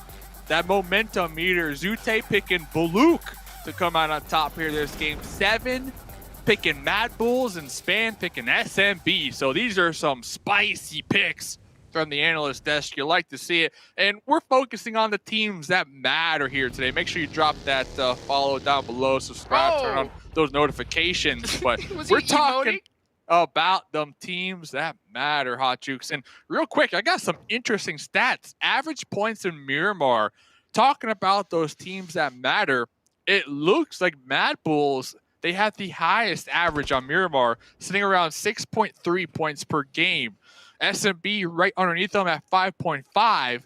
And yeah, Mad Bulls should come out on top here when we're talking, you know, which team's the best team for Miramar out of the bottom squads. Oh, it's looking good. It's looking great for them. You know, honestly, if I'm Mad Bulls, I'm just kind of keeping an eye out for Unicorns of Love at this point. Because, you know, that first engagement was a little out of the ordinary, I think, on that front. So they definitely kind of move around. Honestly, if I am the Mad Bulls, it would be tough for me to even want to drop in the same location at this point. Like, I think you're going to want to mix it up. For them, though, I mean, they're in the middle of Minas Generales, dead center of this circle. So that is a really, really great start for them. They are very spread out. I would play it a little bit tighter because you want to start off these 2 games, just get it done. Get yourself so deep in the top 16 off the bat that you don't even got to worry about the last few games. Because I'm telling you, these last 3 coming up, Zute mentioned it, going to be chaos. Straight chaos. You cannot predict it. And Dave, we've been doing a whole bunch of casting when it comes to these tournaments, both at the bottom end and the top end. Once it gets towards the end, nothing is predictable. All rules go out the door. You know, I know Zute started using the momentum meter. I would like to see Zute's chaos meter, honestly. Well, let's put it this way. Where's the chaos at, you know, as every single game progresses? And which way do you want to put it here, Hot Juice? Let me put it this way. The first 2 games, right? Zute without the gold chain on his neck. Last 3, gold chain. What about the last one? I think the last one, gold chain and gauges. Yeah, gold chain, the gauges get put in, and the eyebrow slit gets cleaned up, dude. The eyebrow, we saw the eyebrow slit during PMPL Americas, and we know it was popping. So it's the same thing. It's the second all those items go on. It's like, you know, it's a GG. It's a GG. It's like eating Sakuna's finger. You know, if you're a Jujutsu Kaisen fan out there, it's the same thing. Same thing. Shout out to Zute, by the way. Love the dude. Eyebrow slits. You know, you gotta respect it because I'm looking at the top limbs on Miramar. We got Mafioso 30. We got Senatexa 30. We got Coops 30. Mythic 30. Revo 27. So out of the top 5 limbs on Miramar alone this season, Alpha 7 have 3 of the players up there. Alpha 7, they love this map. Alpha 7 averaged 12.4 points per game on this map alone. The reason I'm bringing this up, Pachu, is I'm trying to tie it in together with these teams at the bottom. I'm looking at Buluk, Eastern Stars, Mad Bulls. When's Alpha 7 going to start being like, hey, who do we want to take out today? Because they could totally do that. They can 100% do that. You don't think so? It ain't gonna happen. You don't think so? Dude, if I'm Alpha 7, dude, I'm sipping on pina coladas. I am just, I got my feet up. You know what I'm saying? Yeah. Like, I'm just big, chilling, ready to take the day off so I could start studying tomorrow, you know? Because the finals, that's where we're gonna see Alpha 7, like you mentioned, you know, start sitting forward in that gaming chair, getting really set up and poised to play properly. So, you know, that's what I was saying in the last game. It's kind of hard for me to look at these fights from the top teams hyper seriously because, heck, if I was in here, the smoke screen would go up. I would just be doing all kinds of crazy rotations just to make the teams be like, what? Like, I would be doing stuff that I would never do in the finals, to be honest. 4 corners. Everybody goes their separate direction and just big chills. So, Buluk 14th, they have been just moving up these leaderboards here this weekend. But I was crunching the numbers. They are 17 points ahead of SMB in 18th. Now, with 4 more games to go, Buluk cannot take their foot off that gas. Yes, you are 14th. Yes, you are ahead of the Black Dragons. I think the Black Dragons are definitely going to slide down here today. The thing is, Buluk, they do not want to slide down and not qualify because we got Eastern Stars, Mad Bulls, and SMB right behind them. Eastern Stars in 16th as of right now. By the way, only 3 points behind the Black Dragons, so this might be that game. Mad Bulls 13 points behind the Black Dragons. So if Mad Bulls can have another solid game, that will set them up pretty fine here moving forward. And oh, Scream bus tipping over. But yeah, any opinion on Baluk? The reason I bring them up is because they're on the edge right now, very close to Fenerbahce, and maybe even Unicorns of Love out there might try something sneaky on them. So Baluk, opinions, Hot Chicks? I think that they are doing great, to be honest. I mean, with how many points they have with 189, I think that they are set. If I were to choose... Set? Because right now we're really looking Set? at 4 squads, right? But set? Yeah. 17 points between them and 18th. That's not a lot in my book. That's not a lot, but the thing is this. I'm looking at top 16, okay? Okay. Top 16, I think it's very safe to say Black Dragons are not going to make it, right? So since that is the case, right, at least in my opinion, that means out of these 4 squads that we're looking at, and that's Supermassive Blaze, Mad Bulls, Eastern Stars, and Baluk Chaptan, 2 of those squads are not going to make it. Oh, I'm sorry. 1 of the squads, one of those 4 is not going to make it because all of them should pass up Black Dragons, right? So 1 out of the 4 is not going to make it. And when I look at that 1 out of the 4, Dave, I think Baluk Chaptan's on top. Okay. They are on top on points now, but as far as just pure ability and performance base that I've seen, especially here at the start, I got to put them on the top of the list because Supermassive Blaze, they got 2nd place, but if we're being really honest, they got very, very blessed with that circle, and they didn't even get aggressive at all. Baluk Chaptan had to work, and they got the chicken dinner.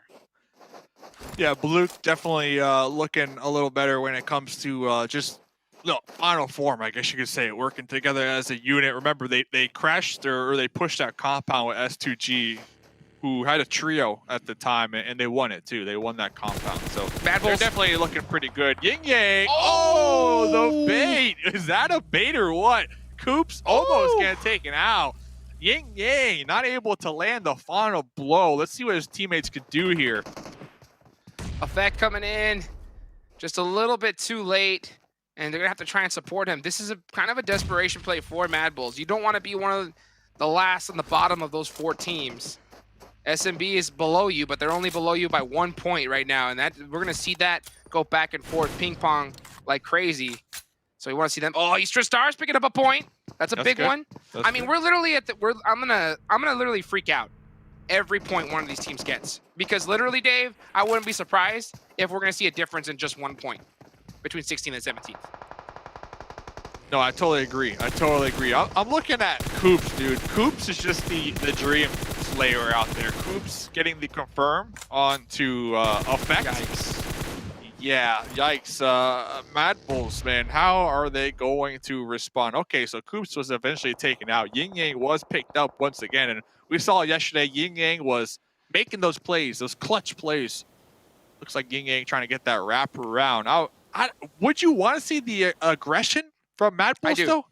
I do. You do? I want to see it because towards the end gameplay, I'm really into like the psychology of these esports players because it has a big effect on how you perform here.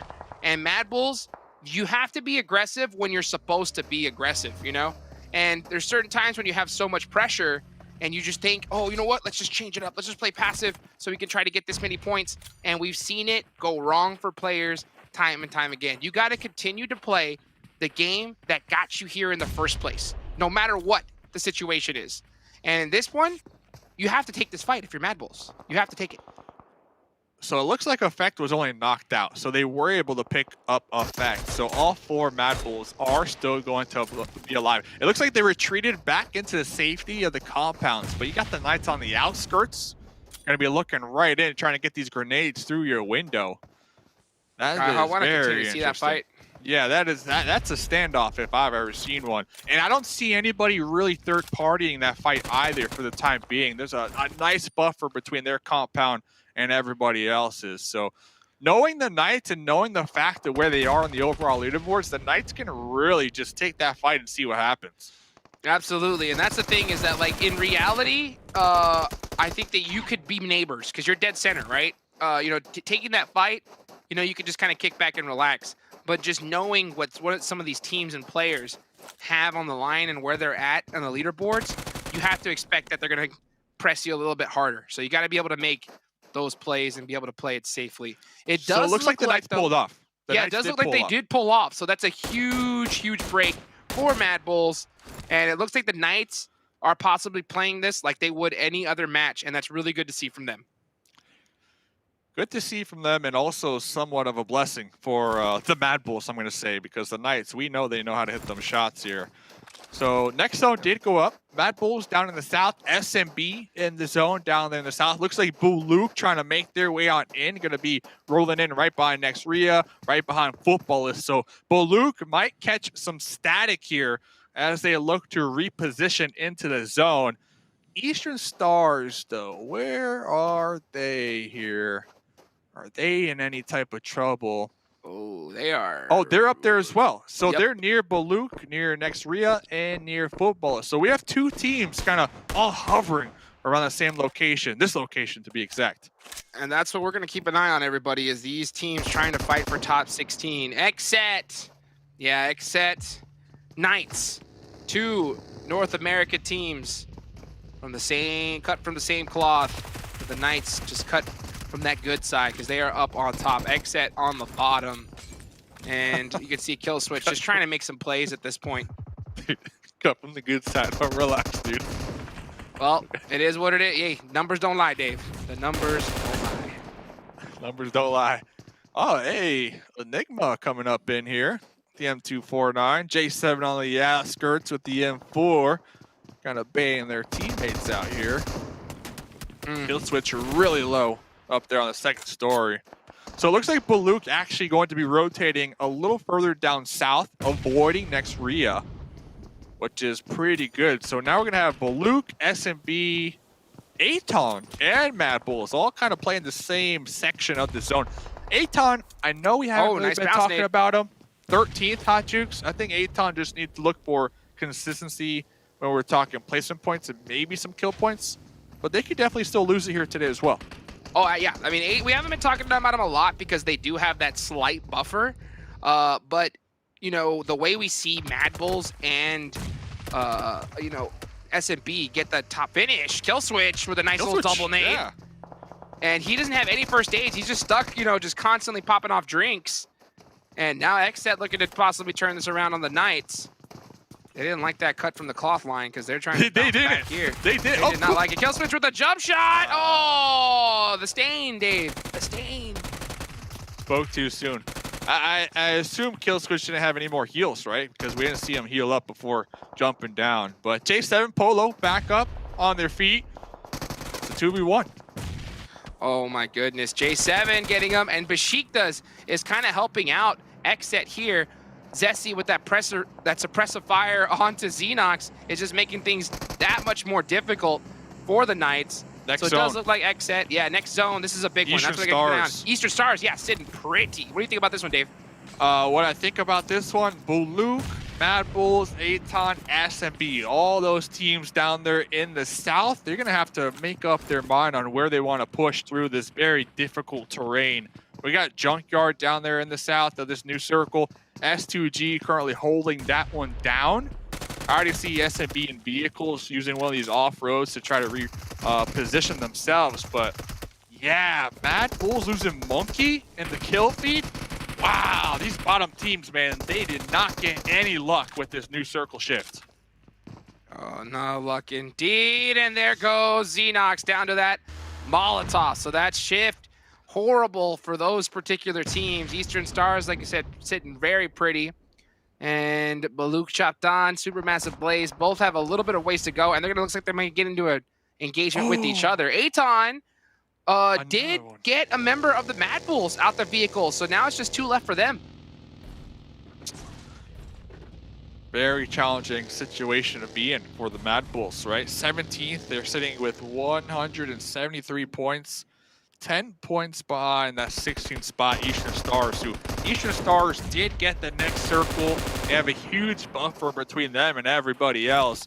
It looks like Yin Yang in effect from the Mad Bulls are in their individual vehicles. They are just going to be sending it, looking for any type of spot to just duck, dive, and turtle up and survive here, Hot Jukes. Oh, yes, that's all they're trying to do. Supermassive Blaze going down to Fenerbahce. That's what I'm keeping an eye on, is that kill feed. Revo, you know, this guy's done enough this entire tournament. So at this point, you know, however it goes for Alpha 7, it is what it is. But he ain't done yet. I'm going to try to make these highlight reel plays, baby. How about a 2-piece? Huh? Who ordered it? Who ordered it? I did. I'm hungry. Well, how about the number 3, dude? How about the 4? Huh? How about Revo? it? Oh, Revo. Bounce down. Revo. Finding angles. F4. Oh. Oh. Ah. Goes down. So close. Just the 2-piece. Just the 2-piece. Just the 2-piece. I'll take that, though. I'll take that. Besiktas out here on the east side. Okay, looking fine. Aton. SMB. If SMB can catch a couple of these vehicles, that could be huge. But look at this. A 3-way standoff. Aton. Buluk. SMB. This is massive, Hot Jukes. Massive fight here. This is what we've been waiting for, and we're gonna see Supermassive Blaze get a beautiful knock, and now they're starting to press it. I love to see it because this is a fight that you should press. You have all the angles in the world, and you need to secure this side of the circle. But Supermassive Blaze are taking their time, and they let Aton get a little bit of that reset, but those off angles proven to be so big. One of their players does go down, and finally, Savian able to get a little bit more pressure. Back and forth fight between both of these squads. Can go either way. Asta in the smokes, cooking a grenade, tossing that grenade all whatever direction. SMB trying to make their way up this hill. Looks like they're going to attempt to get the reset, the revive. Here comes the blue zone right there on the edge. Asta Cardi, though, will they put a stop to the uphill battle of SMB? And not to mention, the zone does go with this spot. So whoever wins this is going to be poised to really be in a good position. I love to see Savian go for that point. That's secure, but he said, I'm going to get them both, baby. Yeah. Let's go. Supermassive Blaze and Aton. I guarantee you that one had to hurt because you know that's a team right below you looking to pass you up that just got you out. So Baloof, they were taking shots at that fight. They were third party in that fight, but instead they opted to rotate a little towards the north, reposition, get into the zone. It looks like they ran into a roadblock though, Hot Jukes. Next Rhea putting a stop to him. Now they're down to just a solo. Oh, can he survive? Running in the middle here. Frozen though in the buggy, looking to probably seal the deal. And then SMP on the high ground. After that last fight, they were able to acquire a nice spot up there. Oh, yes, indeed. With that particular zone shift, they're going to be in a pretty good spot. Supermassive Blaze are outside of the zone, and they're getting kept by next Ruya. So they're going to have to do that. Not to mention, there's only one little member of Baluk Chatan Fernand. Found a shack. In the shack. And that shack is out of the circle as well. It's not looking good for Baluk. SMB though. Aton, yeah, you have a little bit of a point buffer, so Aton can't afford to get taken out in the fight. Not a big one, not a big one. But SMB, they needed that a lot more. SMB, they are 18th coming into this game, and talk about needing it. S2G Timber looking to cook a grenade! Goodbye, Mad Bulls! No! The duo taking out 12th place here this game. That will get a 1 placement point, not counting any kills. That is not enough. That's not enough. It's going to really come down to the last 3 for Mad Bulls. They're going to have to pull out something special. Supermassive Blaze go down. And to be honest with you, yeah, they won that fight, but that was only 4 kills. And going down to 11, that's 1 placement point. That's not enough for them either. So Mad Bulls and Supermassive Blaze not having the great Miramar game that they were hoping for. As far as teams that were still covering, Baluk, Eastern Stars. Yep. Eastern Stars have the best chance because Baluk, I think we'll see him go down in the next few seconds. Yeah, they have a solo, but yeah, now I love how every single game, the table is definitely just 360, right? Now Eastern Stars are looking to really capitalize in this match to really get a nice amount of points to help keep them afloat here in that top 16 because Eastern Stars are in 16th as of right now. Oh my Looks like they got full up.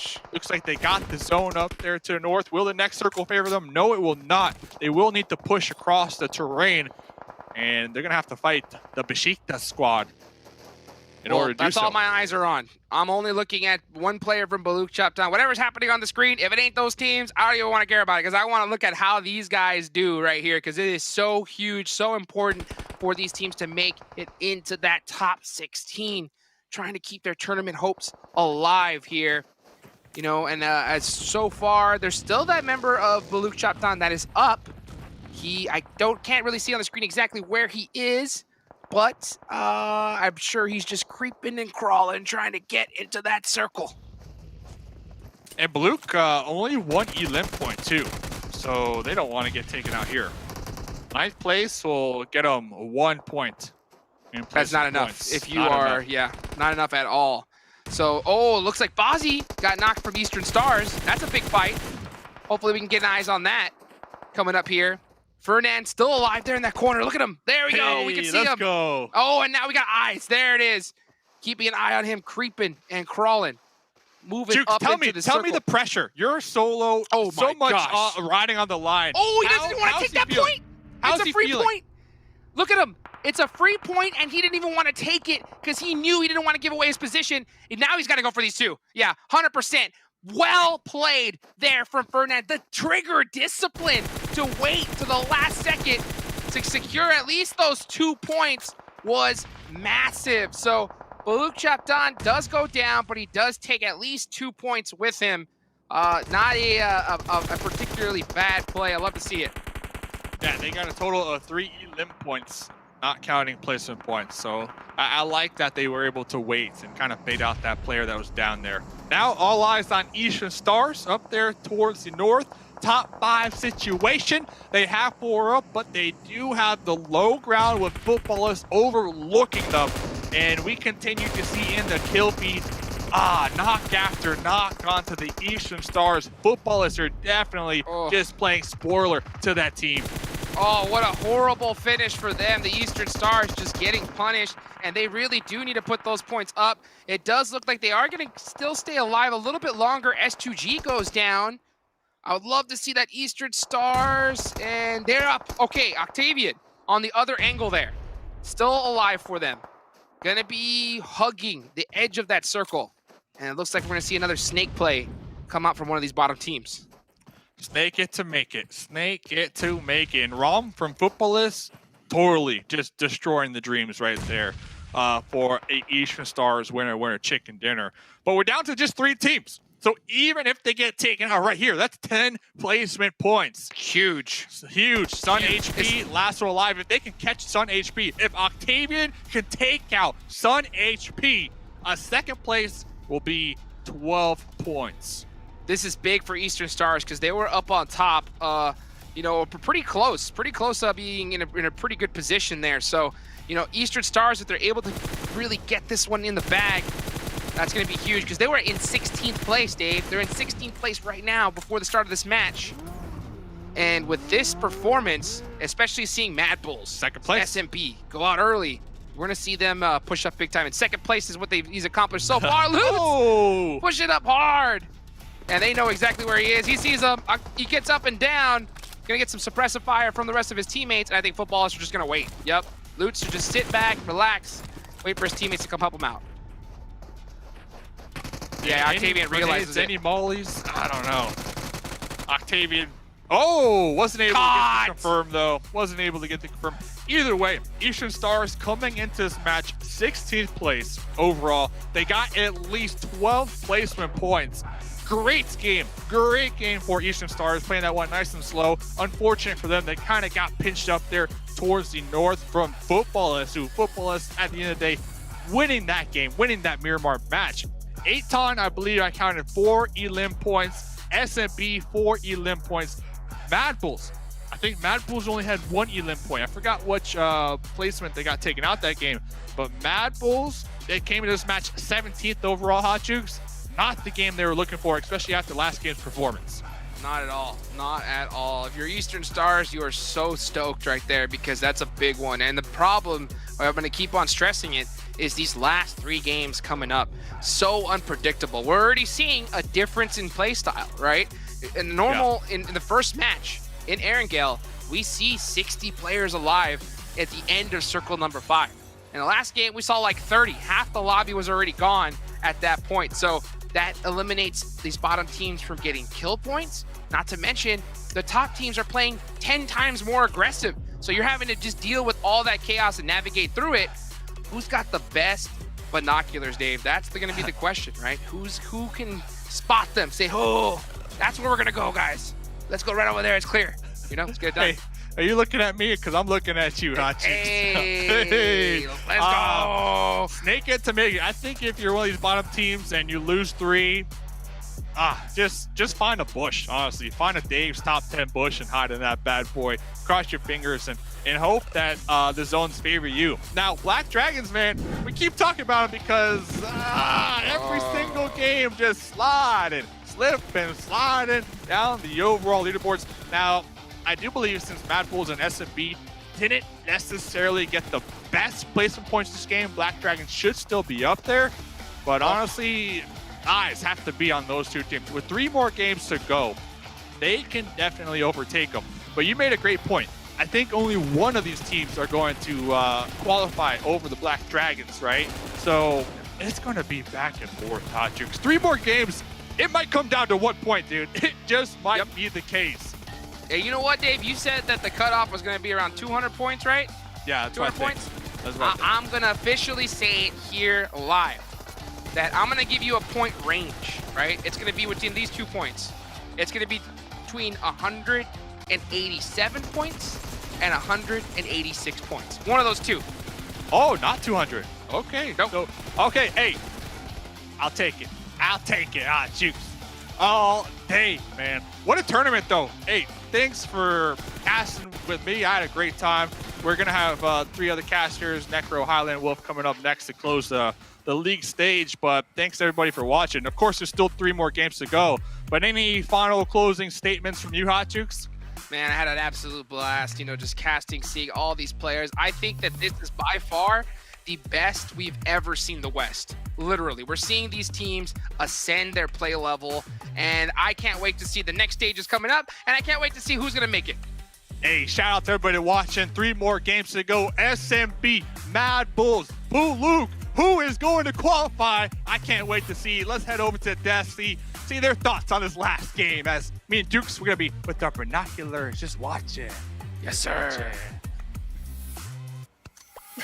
Thank you, Dave and Jukes, so much for casting those. We'll see you in the finals, of course. But once again, a good match coming through from football is taking that chicken dinner. Gotta say, though, Zute, Eastern Stars really close as well to going on ahead and grabbing that themselves. Huge game for Eastern Stars right there. 12 rank points, very little elims. Hey, points are points, and when you're down there towards the bottom, you want every single point you can get. That last game was pretty crazy. The circle shifts, it just kept going to the north, and I feel like the next 3 games we got for the rest of the day, we're going to see some crazy circle shifts continue out through the whole entire day. Besiktas coming in right here. Sun HP with 6 elims, 711 damage. That's very good damage to elim conversion rate right there, and 47% team contribution. This is what, you know, Seven was saying earlier. Usually the MVP, right, has a higher percentage, and this one almost doing up to 50%, Seven. Yeah, I'm so glad you mentioned it too. The damage to Elim's conversion, I mean, that's some of the best that we have seen so far in this tournament. 711 to 6 Elims. Boy, do they all can also use that, right? This is all momentum that these teams can take into the finals.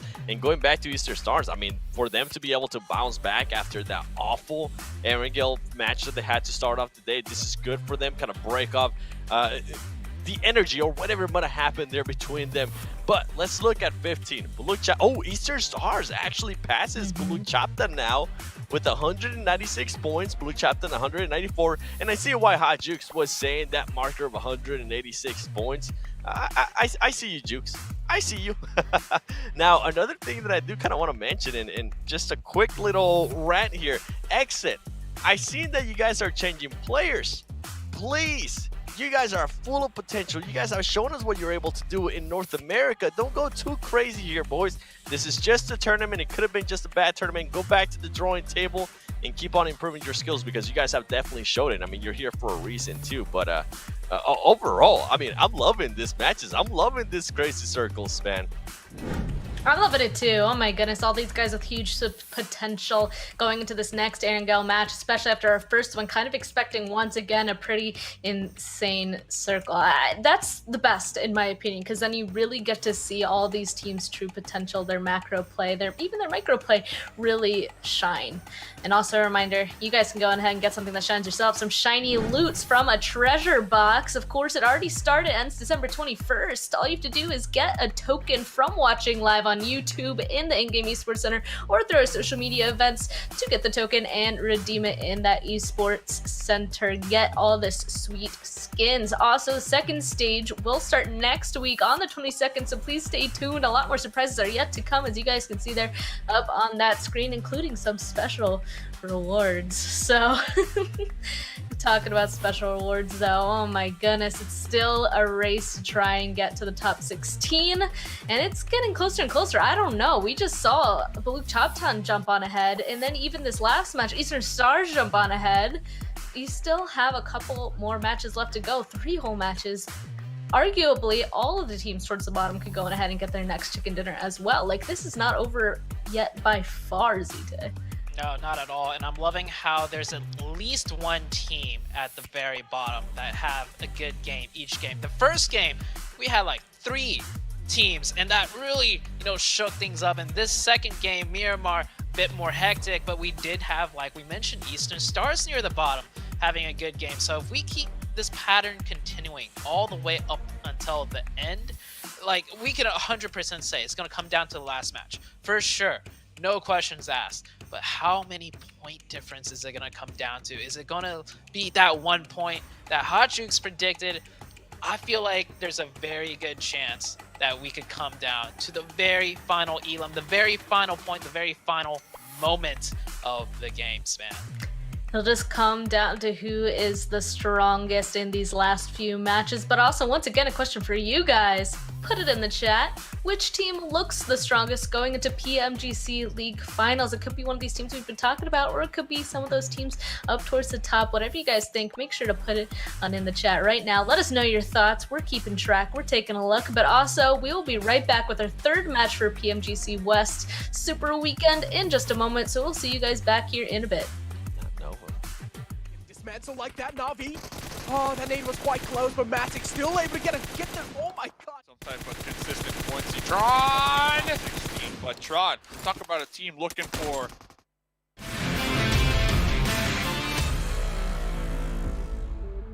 Last man left. He has this little Weaker to work in as cover. So as soon as he gives his position away, that's when things will be done for him. He finds the knock, and he might just be able to clutch this. Now it's a one-on-one situation. If Milo is able to connect this nade, that's going to be absolutely huge. Nade's being traded from both these sides and gets the Enjoy 7. He clutches it once, but Sheikta, they somehow pull it off. Going fishing, and Rambo's still in the water. Somehow they still don't see him. He pops out, and he gets the finish. Goes back into the water. Are you kidding me? If you look at this direction, that nade though does press him out. Football is maybe able to take him down, and he gets the kill! Picks up 2 kills! Trying his best to hold on to the position, but yeah, as you mentioned, Besiktas definitely do have great positioning, and possibly even they can try and win this one. But Football is now, oh, this is not good. Revo easily able to take care of 2. Still waiting as Nice desperately hold on. In 5th position, a solo also for A7. Revo, he'll find another knock.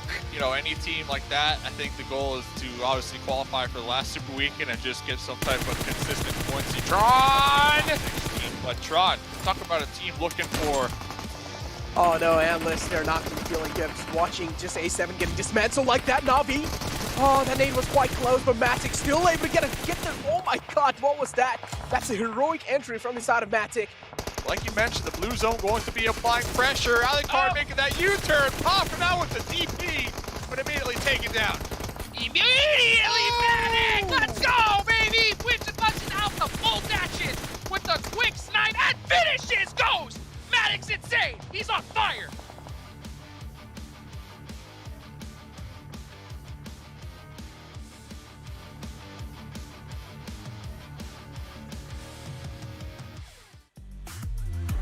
PMGC West League, about to be going into our very third match. It's getting closer and closer to the end of the line, the end of the wire, whatever you want to call it. After this, there's only going to be 2 matches left, and that's where the shenanigans usually go on ahead and start. So we're getting closer to the action. But starting off in this next Erangel match, I mean, Zute, we saw Blue Chaptown grab this first match after all 3 of our predictions were actually taken out immediately. I feel like the kind of shows that even this next match could be entirely what we don't expect. We're back to Erangel. Things should calm down, cool off a little bit, but it does. The circles though, the circles are not taking a chill pill. The circles are just going absolutely ballistic today for the first 2 matches, and I'm hoping it keeps up. I want to see how these teams, especially the ones that need to qualify, how they adapt to these hardships. Taking a look at the most damage, Besiktas coming in right there. Sun HP with 711, the team that got the chicken.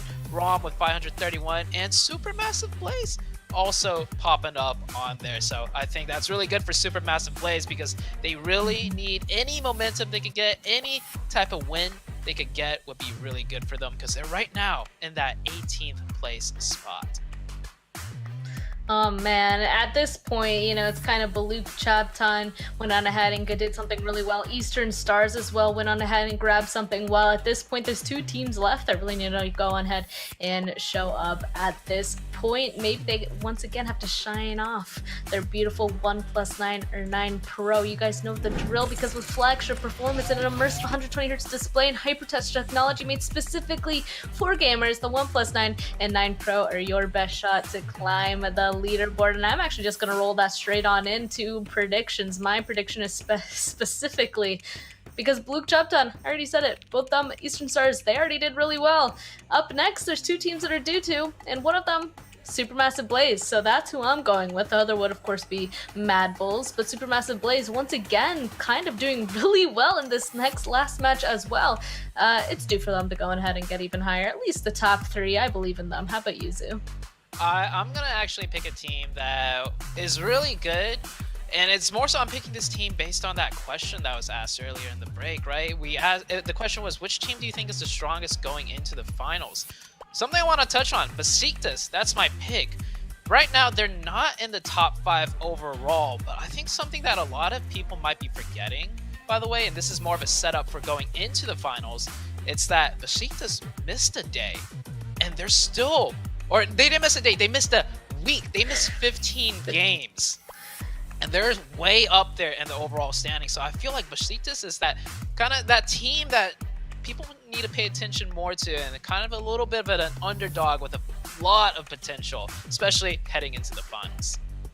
You know, I wouldn't agree with you if they hadn't been so consistent since then. Both last Super Rankin and this one, they have been so consistent. So I agree, that is a team to keep an eye on. How about you, Seven, though? Who's winning this Erangel? For me, before I even tell you, Sue, that's a great pick. I love what you said about Besiktas in regards to consistency. Yeah. They've also stepped it up in the aggressiveness, in the Ilms department, which is huge too, before you go to the finals. For me, team that's going to win this next game is going to be the Magical Beast, Unicorns of Love. I'm hoping. I'm hoping they win this one. They kind of disappointed me in that first Erangel. Maybe this is the bounce back right here.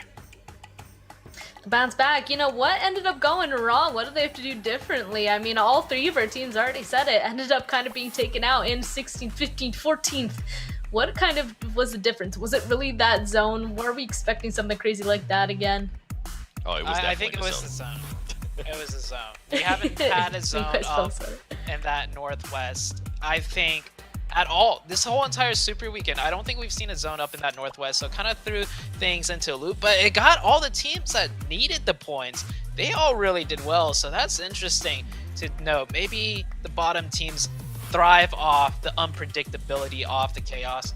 So let's see what happens this one. I'm hoping it continues, though. I sure hope so as well. I mean, it's nice to see those different zones and see how teams are able to go on ahead and go about it. Nice to see the macro plays come into play because, I mean, those mark a strong team. But let's go ahead, jump into Erangel, see if it's going to happen again, this time with Highland Wolf and Necro. We're hitting it up, the final leg of the Super Weekend here, Necro, and I'm ready for it because it's 3 games here in the PMGC West to decide who is taking out each other. Who's going through, of course, into that final stage next Wednesday? Who is not? And my eyes are completely drawn to these bottom teams. We've got to talk about it, Necro. We've got to talk about it. Oh man, 13, 14, 15, 16, 17, and 18th place. Looking really close. I mean, we can't really count 16. Black Dragons aren't even playing, so Black Dragons are already out this. They're not going to make it in the top 16. On the other hand, I'm really eyeing out for Supermassive Blaze and Mad Bulls, and this is where everything is on the line. The final 3 games, and one of the third game is being played over here. That means after this game, there's only 2 games left, Jack. Oh my days. We're talking about it, right? 3 games left. Look at your map. Look at where Unicorns of Love are going. They're going straight to Novo. Oh my god. We're talking about hot drops. This happening. Unicorns of Love. They are looking to assassinate Eastern Stars out in the early game on this third match. And Eastern Stars have been performing so well recently in a majority of these last 4 games. This might be their calling because they have to win this match. They are not safe just yet. They need to eliminate Unicorns of Love here and now. Yeah, exactly. They need a consistent performance, and now Unicorns of Love getting kind of jealous that Eastern Stars are able to make it in the top 16. So Unicorns of Love, definitely, it's hard to digest for them. But well, with that being said, 8th is already opening Freya, finding a kill, finding a huge opening on the Unicorns of Love, and that's not really a good sign. Because now they're left with only 3 men alive, and Unicorns of Love, they don't really have that good of equipment to work with. And this is a big, important fight. It needs to end up so quickly, getting taken out, one of these teams, because look at the distance from that zone. First phase, we talked about the rarity of northwestern zones. Well, it's gone all the way back over there again. A second game in a row here in Erangel and Eastern Stars Unicorns of Love. They are dead opposite here in Erangel, 2,000 meters away from that first phase. And that's going to be such a trek to get back in here. And this fight, really going to hinder them both. Unicorns of Love, they are making this fight long, though. Look at the spread, and this is a problem. This is not going to be a quick fight. They are 2-2 split for Eastern Stars. Unicorns of Love, yes, they're down 1 member, but they are also taking the wide covers on the opposite end, closer towards the zone. So Eastern Stars, it's important now to actually take out that back line here. Roll kills, get rid of that kill, get rid of the information coming on Unicorns of Love, because they need to join up together and actually push out on the front line. It's Unicorns of Love who had the onus in this team fight, who had that pressure. Oh yeah, they definitely do have that pressure. On the other hand, Unicorns of Love are looking pretty good, man. You know, all the way up on the top. They're on the 4th position. They're looking pretty good. Unicorns of Love don't really have a lot of things to worry about, but if you talk about worry, Nextria as well is one of those teams. They also need to worry about a couple of things, and they can't just keep falling down like that. 1 player being taken out the game. Rise, they're going to be looking pretty good. Mythic is still knocked out, but still, it shouldn't really be that big of a deal. They can always go for that res. There's no one really around them. Next, Ruya, as I mentioned, 1 man short. Things looking quite tough inside this game. Yeah, real tough indeed right now. Of course, Lin still keeping it up, and they're doing the worst thing they could possibly do right now, and that is just to wait. Don't even fight. Just be the pressure against the Eastern Stars. But look at the position of the flag coming out here from DK First with Zone. I think they're looking to actually assassinate Apis. I think they might have now. They caught it. Yes, they have. But it's a 2v1 and Apis. There's no one next to support them. As we said, they're split. And look at the backside. They are able to find it. One from Kapahala is crucial onto Witsone. And GK First, the second. The beautiful shots with the help of Barzi outflank the flank. And Eastern Stars, they're going to demolish and punish 3 now. Unicorns of Love, and Lin is the only one remaining, but there's still more fighting happening. Dude, on the other hand, there's another fight happening. A7 and Footballist. There's just so many targeting going on over here. A7 looking to take a dig on the Footballist, but on the other hand, Footballist as well. They're replying back in a style. And they're able to kind of trade things out over here. A7. Footballist, after winning that previous game, definitely they're looking quite confident inside this fight. On the other hand, A7. Revo has been taken out. Mafioso and Carrio are the only 2 players in the front. Carrio as well taken down quite low. A7, they just don't really have the HP to work with. Rom is down quite low. They just don't have any heals. And Rom still, though, he goes for that insane peek and he's able to find 2. That's a huge one. Now Senetexa all the way on the top. He does have the high ground to work with. He's able to pepper down some bullets. He's able to rain down death and destruction. But still, Footballist now left with only that 1 last man alive. He's able to get back inside the compound. I'm pretty sure he's going to be going for the res. He killed himself. He killed his teammate. What are they doing? Instead of Texo, he tried to go for the kill, of course, behind the rock, but instead he just takes that career anyways. That's feels bad, man, from Carrillo. But he's still going to find that one. Ryan was dead, and that's a nade on points in a Texer. He's soloing away the rest of footballers. Dreams and stand for 1v1. Lovers in. He takes it. Oh my god. Set a Texer, and the rest of A7 with the collapse onto the south side. Of course, this was where Black Dragons used to drop. Both of them tried to change it up. But A7, they came out in footballers, a big game that they're going to lose out on. They should be safe, of course, with their good results from the previous Super Weekends, but still not the way they wanted to go out early on. My still question is how the heck are Eastern Stars going to travel the entirety of Erangel to get into that zone? Because they're also wanting to head through that western bridge. It's open for now, but they need to go now, because you see all of these teams on the eastern line who are in the side of farm, all the way up to Yasna Poyar. They're all heading back same direction across, and they're all going to want to try use these flanks, like that coastal line, to avoid the fights on the mainland Erangel side. And that is exactly where Eastern Stars also want to collide with those teams. So it's about who gets over that bridge first. Are Eastern Stars en route now going to get there before the rest of these squads? I feel like Eastern Stars do look pretty safe because Unicorns Love have made their distance from them. But on the other hand, now Fenerbahce getting charged on by Xset. Xset, pretty much, we do know they're not really going to be able to make it in the top 16, so now they're just trying to play for their spoil sport, and that's what they're exactly doing. They're just charging in. Able to get 1 kill on Fenerbahce. They do know where the second man is, right outside this little compound wall. Lobbing in a couple of nades, just hoping that maybe he's going to be finding one knock that would try and open up the fray, but still, Xset, they do have another man knocked out. On the other hand, Fenerbahce, they're just down to a 2-man squad. Nox trying his best to at least try and find one knock. But Xset, they're just looking really strong, and it seems like their intentions are clear. They just want to take down Fenerbahce no matter what. Rebellion in the close, taking quite a lot of damage. Polo, though, he's on aggressive footing. He's not going to stop. Takes the man down, and now Polo doesn't realize the final man of Fenerbahce right in the front, position being revealed. He doesn't really have anywhere to go. He's just going to be pinned behind this tree. And this was a patience coming through from Polo. Nox Bombing tried to get a sneaky shot with the help from them. Polo almost went down, but in the blue zone, it engulfs this dead body. There goes rest Fenerbahce.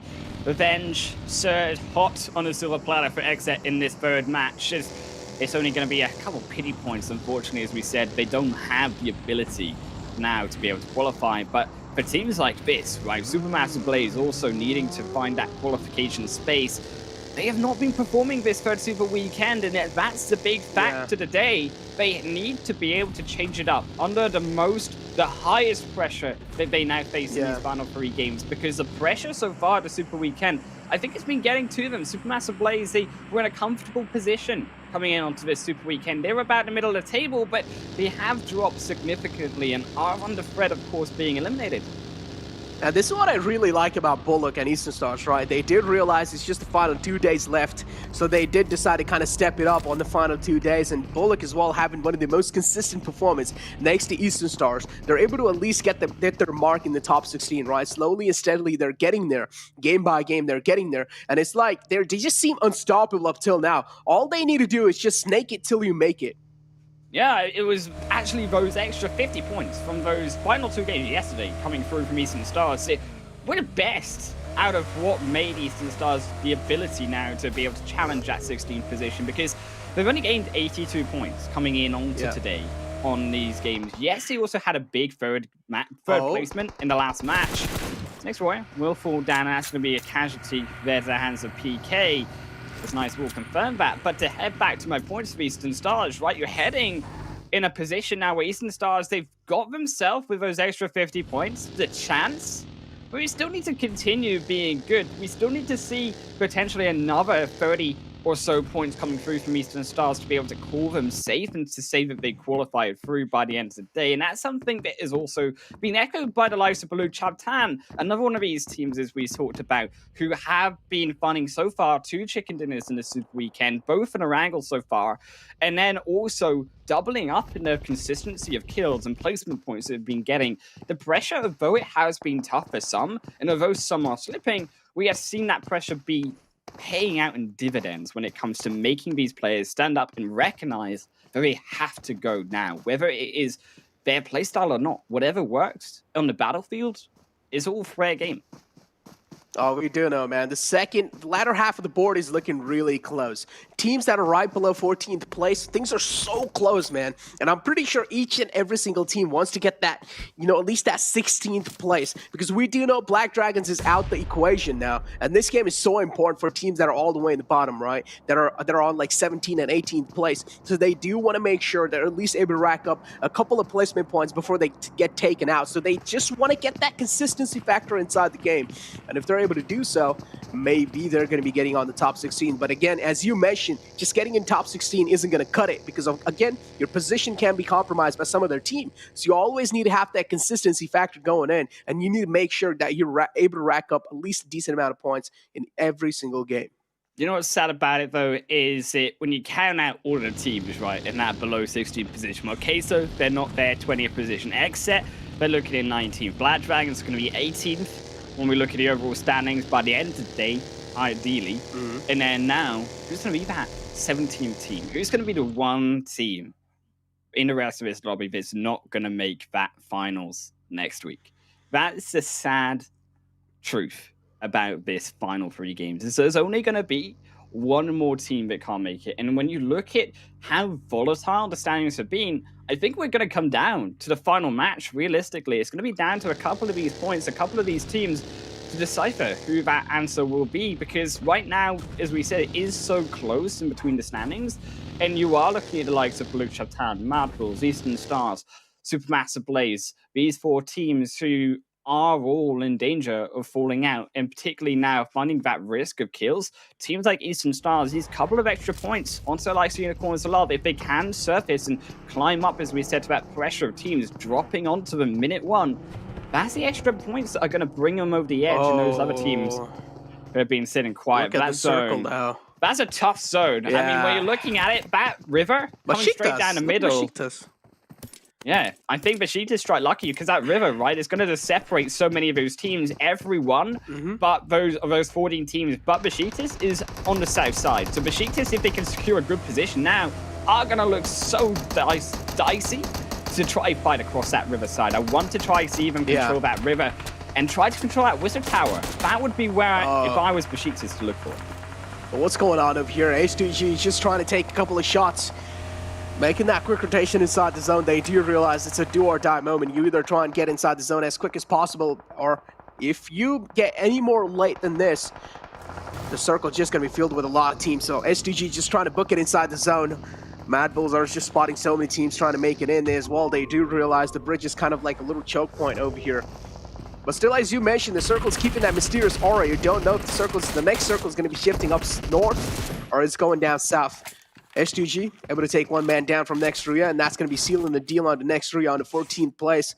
Not really the best of the positions you really want to go out in these games. But still, Nextria, they have a little bit of safety cushion on their back.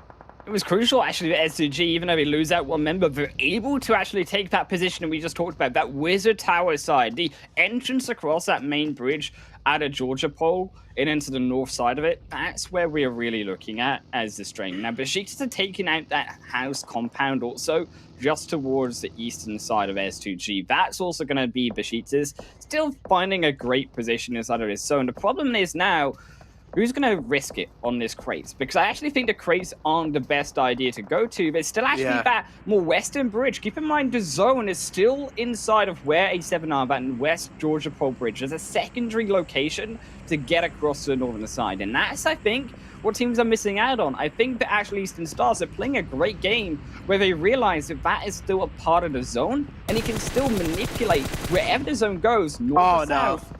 A good position for themselves. The Supermassive Blaze, they did risk it, and they're going to lose a member. Kef should be revived, though. The crates will protect him. The problem is, this is why I don't really like the crates, right? Yeah, even though you do have a lot of cover to work with, but you still are pretty anonymous of the enemy's position. You just don't know where the enemy is exactly positioned, right? Even though if you do know where the exact sound cues are coming from, you just don't really get that actual visual contact on them that easily. Supermassive Blaze were kind of handicapped, but now Keth back on the line. That should help Supermassive Blaze quite a lot. And as I was talking about why I don't really like this containers position is the chances of the circle shifting right on the containers are quite low. And if the circle does shift away in case, that means all the teams that are in the containers, they will have to move out in the open. And that's when the real trouble starts for all these teams. It has shifted, though, that zone, into what could be those containers. It's still going to be 50-50 split, though, for the most part, but the northern side of George Pole, it is looking to head that way. So STG Besiktas is still looking strong. I think the Eastern Stars, a slight mistake. I understand why they're not going forward the Western Bridge, as you expect. Yes, rightly so. There is a member of the Blue Chat, Tanraiz, is going to defend that away. So they are going to go through for this main location, but it's much riskier, of course, to head through this main location, as you do see the teams like Mad taking shots onto Furious Gaming. Supermassive Blaze is going to do the same, because it's now, can they stop these squads from entering up into the compound? Kapahala, Apis, they are going to drive in, but it's 2 on Astra, and it might just be 3 on Octavian. A big mistake coming through from Eastern Stars, who drive in so late, but way too aggressive, and he turns it back for the wrong moment. And Octavian falls too, and Eastern Stars punished solo 1v3 by Astra for it. Oh, bullet penetrating through his back, and he falls down. Eastern Stars out the game in 12th position, and we do know this game was really important for them, but still they were able to rack up 3 points. But again, not really the best of the performance that we expected. Eastern Stars really needed a good performance inside this game to keep that consistency factor going, to keep that momentum going. But unfortunately, they fall down. As you mentioned, late rotation is probably the main issue over here that Eastern Stars had to pay the price for it. On the other hand, Knights able to get their eyes on the exit. One man falls down, Polo looking to take another man, but still it seems like Exit, they're just unstoppable. They're just booking it inside the zone. J7 being spotted. Bullets whizzing past him. It's going to be safe for now, though. I just don't understand why teams are trying to go through the direct entry of the zone, because as we said, there was that flank side open. Phase 4 is going to hurt, but you had the time. If you were quicker at rotating, Eastern Stars, they could have easily done it. Exet should have done the same, I think, heading through that Western George Pole Bridge, or even potentially not on the bridge, but swimming, taking a slower route, but not going directly in through the South Crate Yard, because going in that direction, it is suicide for all of these teams' late rotations, and that was the reason why Eastern Stars fell. It's the same reason why Exet fall as well, because they are too eager. They don't see that there could be a potential second option to go for, and I think they've realized it now. You can see Killswitch, Polo on that map. They are taking that more western river crossing. They are going to swim their way through, as Sentexa is doing. Fortunately, I think Sentexa should be engulfed by the zone. Raiz is going to be that flank side, but it was only one player defending that, and that was, of course, something it could have been pushed, I think, very easily by some of these full squads onto the solo. Quite close, man. He's trying to find Sentexa. Finally gets a little glimpse. They take a couple of shots, and now still just trying to flush Sentexa out of that water. Sentexa, though, still safe, and he's also taking a little bit of damage from that zone.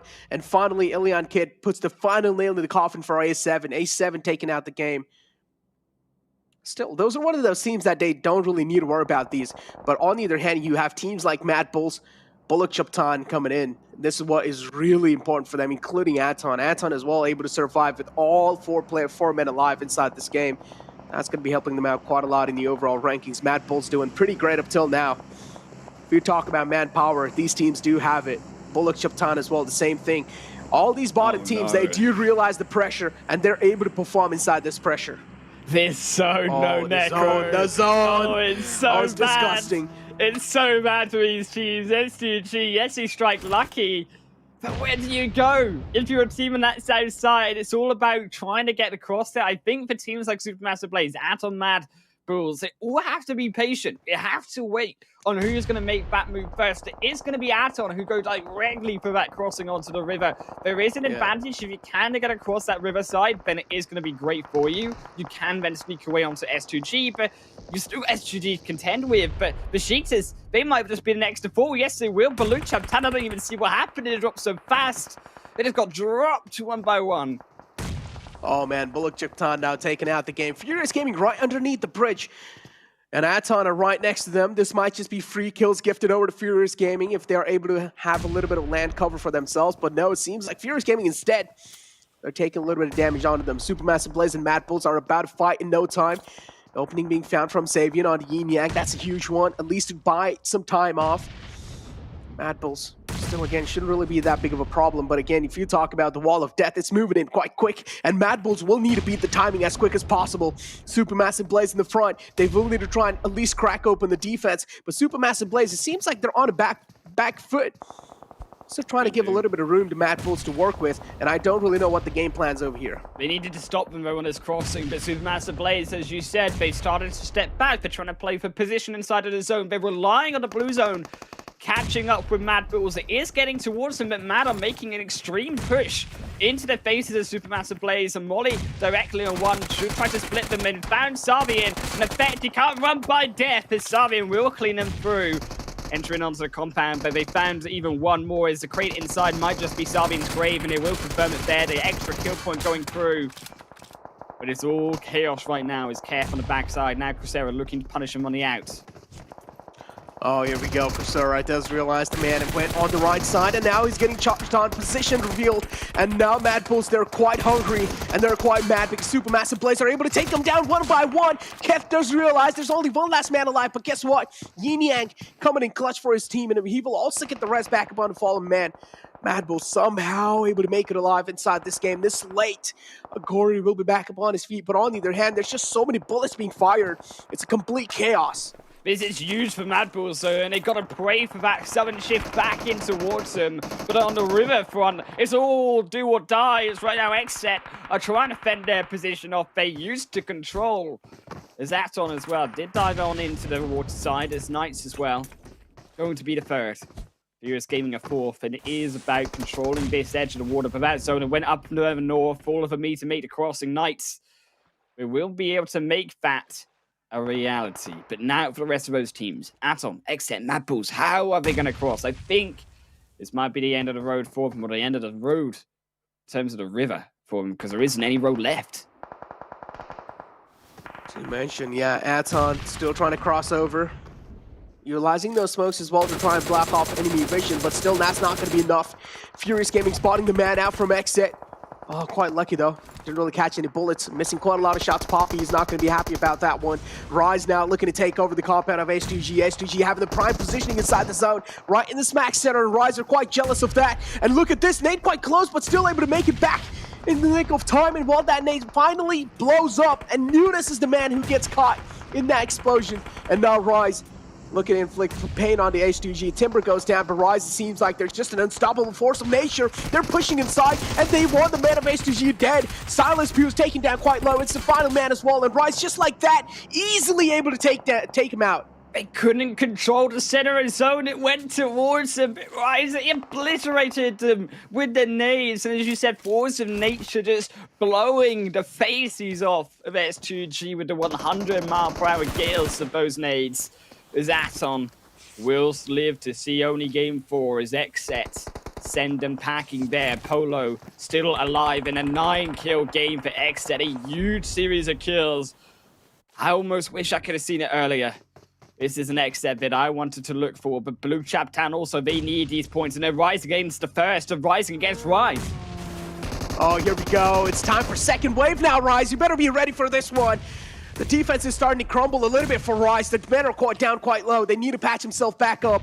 And it's all down to Mufasa and Gary now until the two men are trying to heal themselves back up. But Nunes, that's quite a great name. Metric able to break it out alive on a sliver of health. And well, guess what? Bullock, they're just able to crack this defense open easily. Ilian Kid. Oh, that smoke was quite good to try and bite a little bit more time. But Rise finally fall down. But guess what? Ilian Kid as well falls over the flames. Oh no, that's not really a good thing. What's going on? Defense are getting cracked open. But look at the rest of the teams. Blue Chap Town has secured the win. I think this should be it. Knights, they're going to take the river fight onto Polo, onto Kill Switch. He's going all submissive. He's going all down under the rest of the water.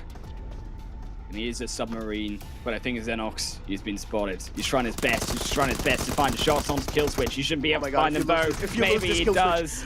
Oh no, it Kill Switch is the one inside of the water.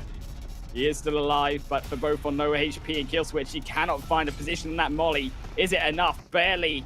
Not quite. Xenox does get up the river.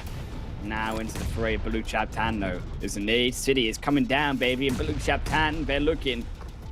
Final population of 2. They could only be 4 alive, and I think they've got it. how did Kill Switch let Xenox cross over? That's my first question. How can this get that close? And well, here we go. Final man from XX. Kill Switch does realize there's no way he's going to be able to clutch this. Jumps in the water. He needs to make it on the land, but I'm pretty sure Kill Switch now is getting hunted. The man falls down in the water just to give his exact position away. Kill Switch position being compromised. The wall of death moving in, taking quite a lot of damage. He's not going to be able to withstand it. And Exit falls down, and Bullock again, another chicken dinner. What's going on? Oh my god, Bullock. They're looking pretty good today. Oh man, Baluk, Chab, Tan here. They are looking so darn good in today. The second chicken dinner in just today alone.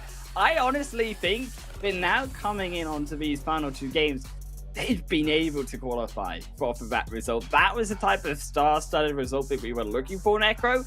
And that only makes it harder, because that's one less spot now that all the rest of these teams have to worry about. Because as we said, only one is going to get eliminated by the end of the day, and I don't think it's going to be Baluk anymore.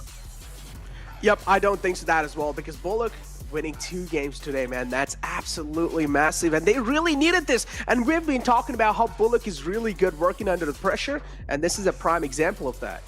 Yeah, and it's now coming through onto Baluk, not only them, but also I think some of the mistakes coming through these other teams. So we talked about the pressure, yes, Baluk been able to step up massive in on today, but Eastern Stars, yes, they did amazing against this fight versus Unicorn. So Love Football is not so much against A7, still an interesting fight coming through from them.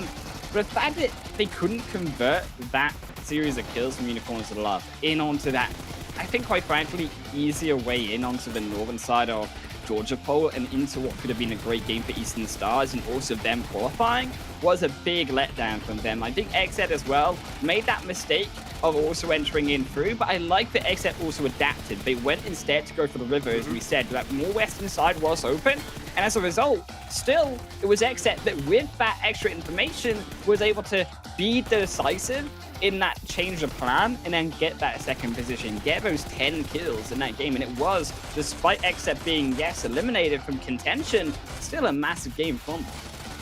Yeah, it is a huge game, but it's a little too late, man. They're not going to be able to make it in top 16. We all know that. Yeah, it's a little bit of sad news, but still. Yeah, in the end, Furious Gaming as well were right underneath that bridge. They were able to rack up quite a decent amount of kills, not gonna lie. But Rise, overall, I do like that aggression being shown from their side. They did realize it's a do-or-die movement. You'd rather go inside and try and get S2G down. If you're not really able to do so, that means you won't really have that good of a positioning. And in the end, we also saw that little emo from Bullock Chaptan because they knew they won it. I mean, to be fair, yes, they deserve it. Blue Chaptan, they took down the first the leaderboard. But now, as we said, what's it going to be for the rest of these teams? Analyst desk, take it away. Honestly, at this point, I don't even know what my thoughts are coming into all these games. Once again, Baluk Chaptan just absolutely just knocking it out of the park. A second win on Erangel. I mean, Zute, Baluk Chaptan, they definitely figured it out. I think they're pretty secure. Yeah, Baluk, they want it, right? And I got one question for chat real quick. Are you not entertained? Man, this last day could not get any better. And also, a little shout out to XSET right there, 23 points. You need to do that like every game 10 games ago. But they're still showing up. They're still clutching it out. I love that NA versus NA final moment there. But the push by Baluk onto that team, Rise, that was so well executed. But the Baluk team, man, where has this Baluk team been all super weekend long? That's kind of my question for 7, actually. Like, what has changed? Like, we definitely saw at the beginning things just weren't working out for them, but what changed since that first week? They started focusing on Erangel. That's literally the thing that changed. By the way, shout out to Exit Killswitch being able to get that MVP, 5 elims. I'm so happy we at least got to see an Exit player here on the MVP, 804 damage as well. Good job, Exit. See, I was telling you that. You guys don't have to go crazy. You guys had the potential to even get here. Just go back to the drawing table. Don't be switching out players here at the end. But going back to what we were saying with Baluk is, I mean, the improvements that they have done in Erangel, it's so insane. I mean, right now, I believe, if I'm not mistaken, I believe that is this Super Weekend 3 chicken dinners in Erangel alone, which is huge because considering that's the map that we're going to be playing a lot more, even in the finals. It's going to be interesting if they're going to be able to ride that momentum, right? You see them now in 13th place, more than likely. I mean, I think it's safe to say they definitely qualified. It comes down now between Black Dragons, which is currently in 16, Mad Bulls, and Supermassive Blaze. And those teams, to be completely honest, and I'm going to go with Supermassive Blaze here, they just really haven't showed us anything today, Sute. And Supermassive Blaze, another thing to note is they've come in at 3 Super Weekends. Take a look at Mad Bulls, Black Dragons, Eastern Stars. All of those teams ahead of them have only been playing 2 Super Weekends. So Supermassive Blaze, like, they're at a 15-game advantage, and they're still towards the bottom. So we only got a couple games left. Even playing field, so to say. Supermassive Blaze, they really need to step it up, or they're gonna go down in a blaze of fire and just sadness if they don't qualify.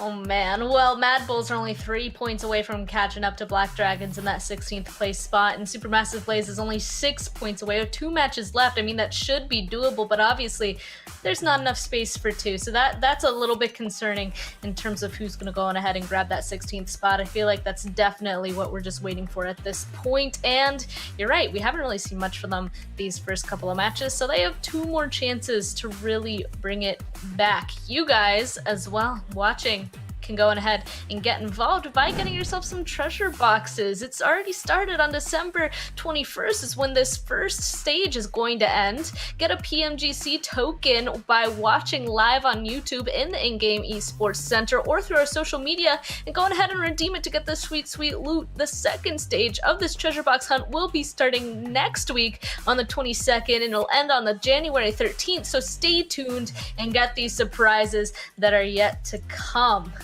And that, of course, leads into our next question as well. Y'all, we already asked which team looks the strongest going into the finals, but also, who is your league phase MVP? We talked multiple times about this already. All these MVPs that are showing up on board, there's a lot of bounties for players to be going on ahead and grabbing. So go on ahead and say who your league MVP is right now, and they might just go on ahead and grab a bounty. Go ahead, put it in chat. Otherwise, we're going to be throwing it to a break. It's going to be onto our favorite map on Sanhok, where we're going to see some more action go down in a short bit.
I saw the first light, the first steps. Now I see much more. I capture Earth in all its beauty. I see action. I see drama. And I see it in the finest detail. Moments of inspiration. And the first steps. I am the 1+9.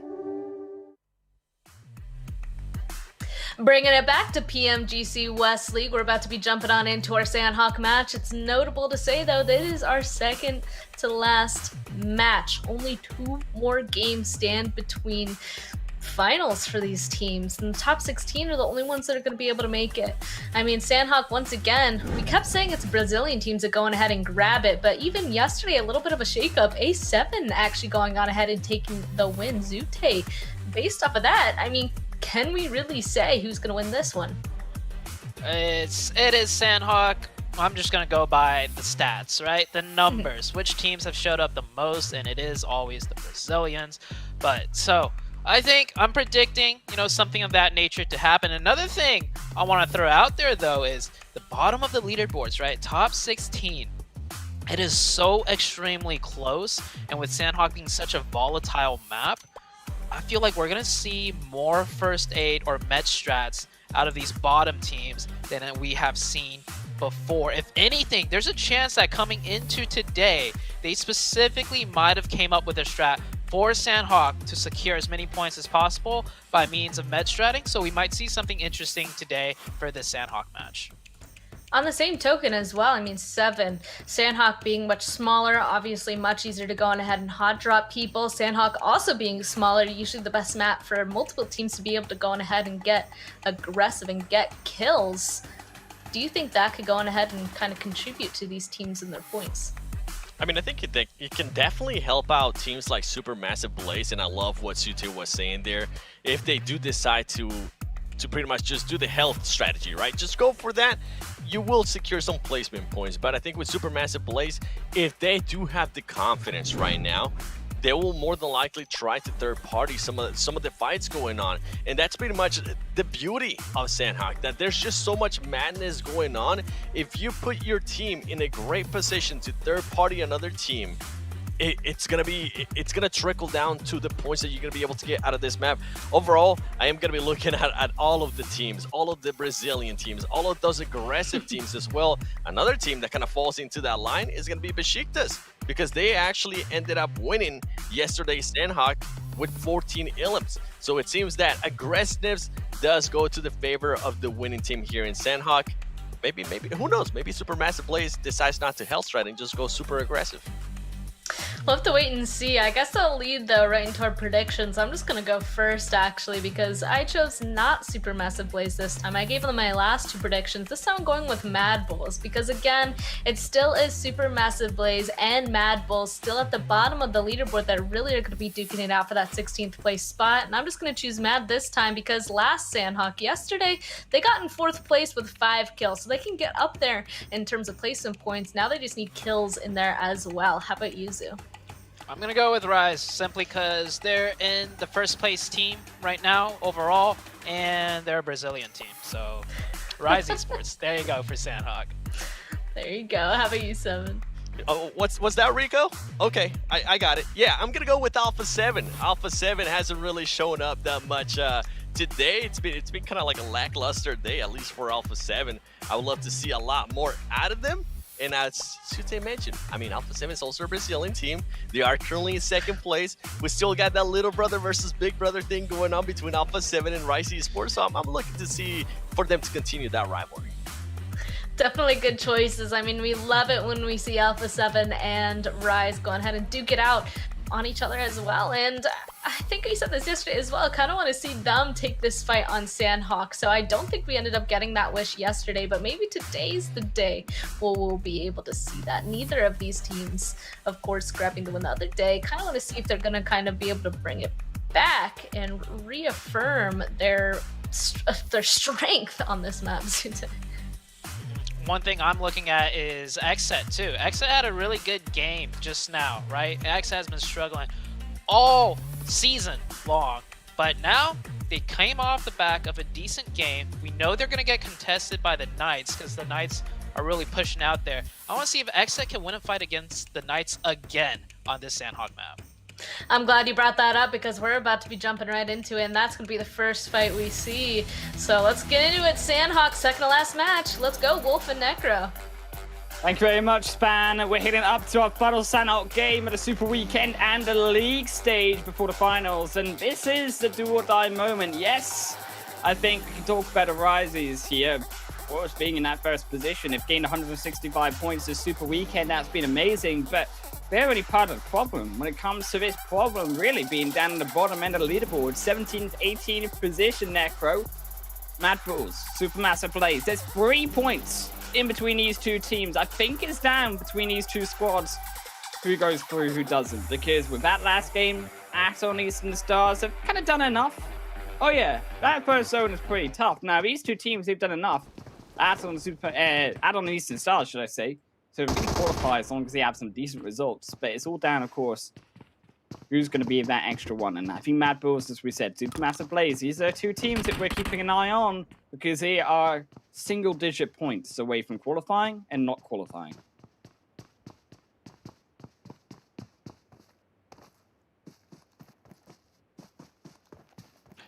So we're going to see Nice here continuing through. Of course, heading up towards X sets right now. Jay is going to look potentially to find out flank course J7. though. He's the one in danger right now. Xenox Coops are edging it further. Chico on the back end as well. Slowly closing in. The nade will land over the building, and that's going to be the first strike. And there comes a Go Station. Necro, they're going in. Oh, they're going in. They're definitely going in. But on the other hand now, Scoops, as you mentioned, he's trying to charge in. He finds one. He's taken down quite low, though, but still, as long as he's able to get those kills, that's what really matters for Knights. And keep this thing in mind. Knights, they do not want any casualties on their name. And look at this. Taking his time, killing that man, and putting him to sleep.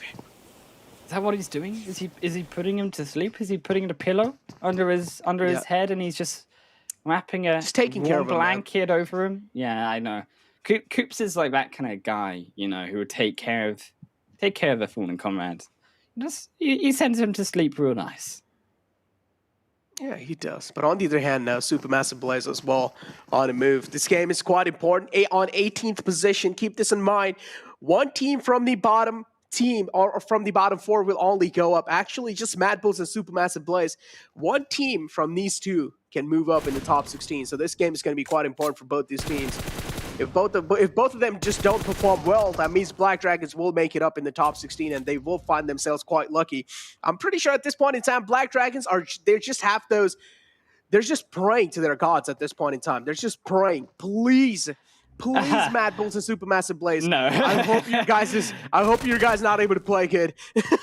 No, I don't think it's happening. I think the Black Dragons, what we should have really been praying for is a better result and better skill in those first two Super Weekends, because I'm afraid you don't make it, you got to put out the consequences. And even Na'Vi, who, yes, will qualify, coming in onto that finals, you've got to imagine a 40-point gap is clearly enough.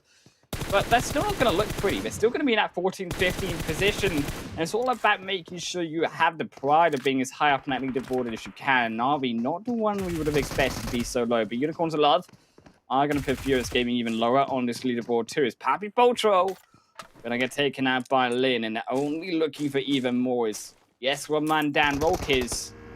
They'll clean up the fight on the opposite end, except Polo as well. We're going to get run over by Next Royer. He does confirm one, but it's X-Set in 16th position. And this is actually music to the ears, of course. There's more dropping. It's not Supermassive Blaze or Mad for getting these extra points. Dude, but the damage has already been done on the next three, and that's not a good thing. They're down to a two-man squad. Not going to be happy after that. One at A7, their sights locked on the next three now. Looking to take this kill. Spray comes through, finds one. That's quite a good one. That's a beam, what I like to call it. Carrillo able to find one, and now here comes the charge in from the side of A7. I don't really know if they're going to be fully committing to it, but still, they do realize the damage has been done on this team, so maybe they can always try and go for these kills. A7 in the map of Sanhok, they have been looking absolutely excellent, and they can always try and keep the momentum forward. They can always try and keep the momentum going in the map of Sanhok as well. They're just so phenomenal on this map. I don't really know what it is about A7, but always, as soon as they're done looting that boot camp, they instantly just go for that hill right next to the boot camp. And now A7 looking to take down next three. At the same time, they do spot a crucial rotation coming in from the side of H2G. We're not able to find any kind of bullets. We're not able to find any connection there, but still, they're able to scare them away. And it's A7, they're not even just that great. They're the best when it comes to Sanhok. An average here on Sanhok of 14.4 points per game on this map is almost a chicken dinner, and that's huge compared to the volatility of Sanhok. They got even more points here than the average that they do on Miramar, which is a much safer map by all means and purposes compared to the jungles of this one. The smoke will be used, just get them across to opposite end of the compound as they are looking to flank you around next Royer and looking to finish up this fight, because keep in mind that was the southern side zone in of A7. They are inside of that zone. They're looking, of course, further towards those bridges, because that's, as we said, where this southern zone really matters. Is it going to go to that southwest island? Is it going to stay on the mainland of Sanhok? That's the question that needs to be deciphered. And to get control of those bridges, it gives you the options of if you want to go to either of these sides, whichever way it goes. Oh, yeah. I mean, if the circle does shift down south on the left side, on the bottom left, there's going to be a lot of choke points, as you mentioned, and those bridges are going to be those choke points. So teams can always go and try to camp those bridges for sure. But on the other hand, now Nextria finally taking a lot of shots onto them. Nihat taken down quite low. Inside the house, Yikta as well is taking a lot of shots onto himself. Then Nate's going to be closing Nihat down to quite low on a sliver of HP though. Nihat still trying to fight back, just trying to pre-fire this angle. But in the end, Revo is just a little too good for him. And Revo is going to be putting the final nail in the coffin. Nextria taking out the game. They're not really able to perform up till the mark, Jake.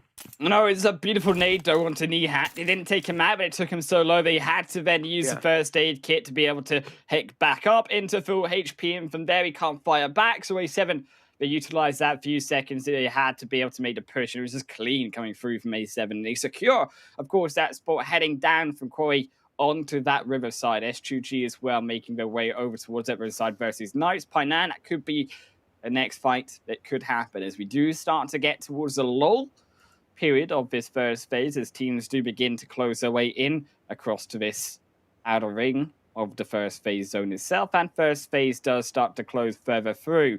My problem though is teams like Mad Bulls, they're all the way up as high as you can go in onto Cow. Yin Yang is cool, but the highest northern point of Sanhok you can possibly find, I don't think they know what they're doing. They look a little bit confused to me, Necro. They're heading north when that zone is south. Same.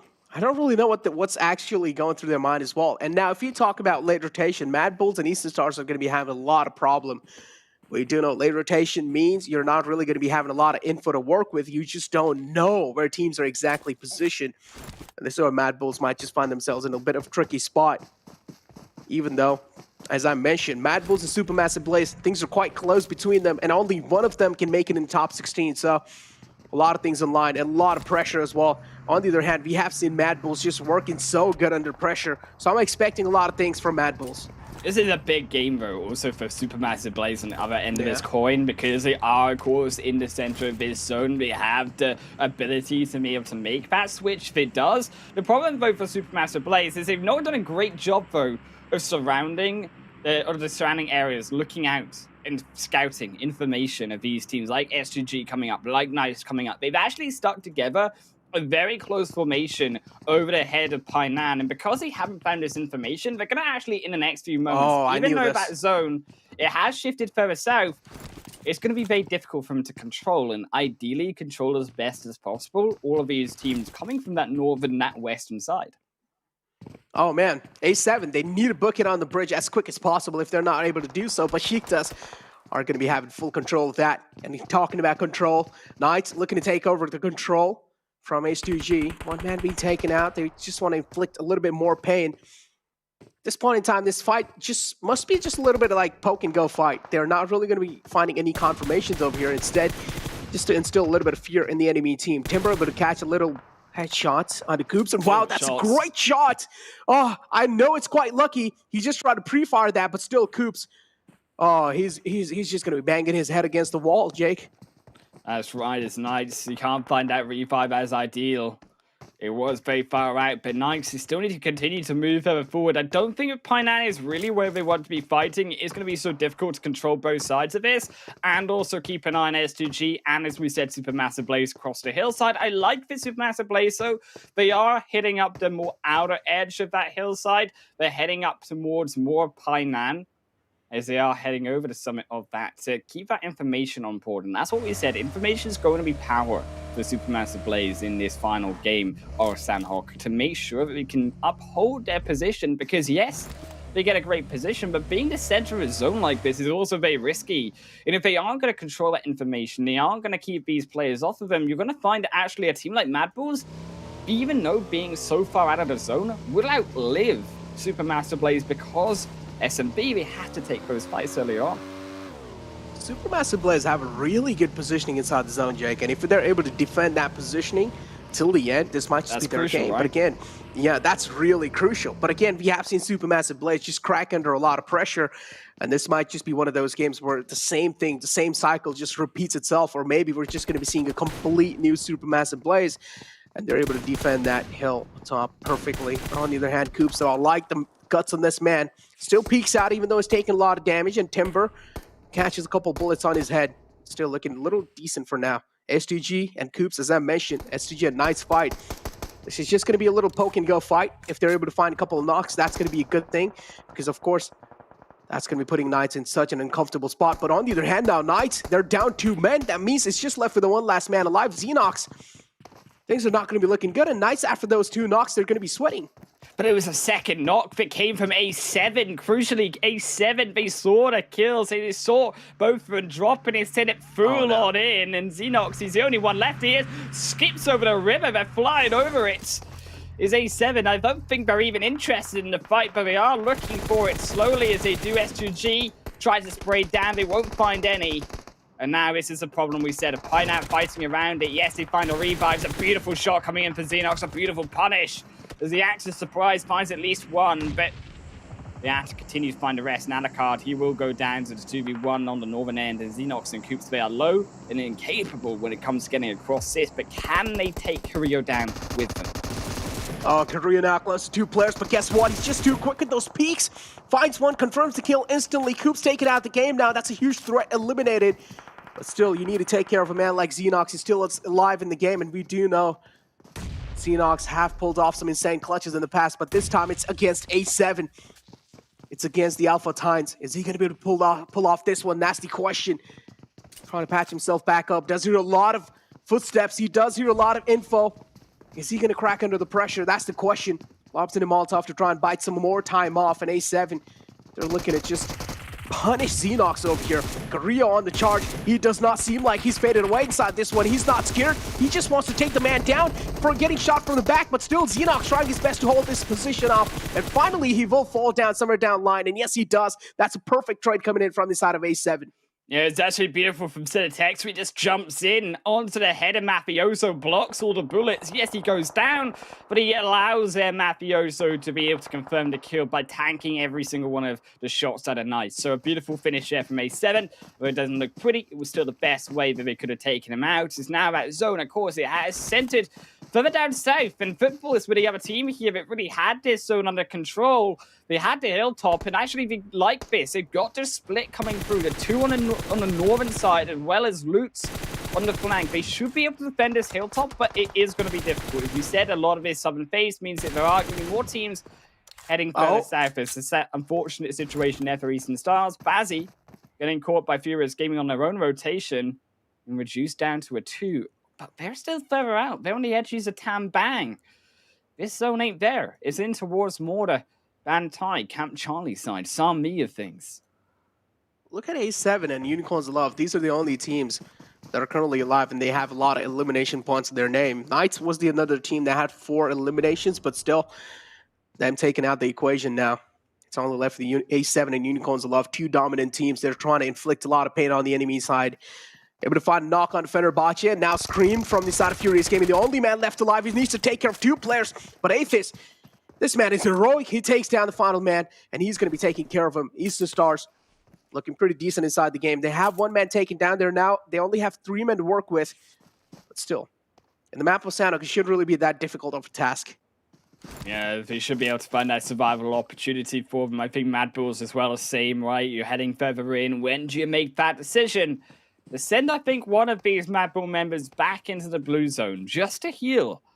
They shouldn't have to do it just now. They have, of course, this next phase 3. Phase 4 is where they decide if that's happening or not just now, right? Van Nado, that's certainly 100% true. That will confirm the kill onto him. And Blue Chapchan Alien Kid is in some danger now. Lin on the back side, as you can see the shots coming on the back end from him. Woodstone on the top, and he's completely surrounded. Alien Kid, he sends his final prayers. He is going over.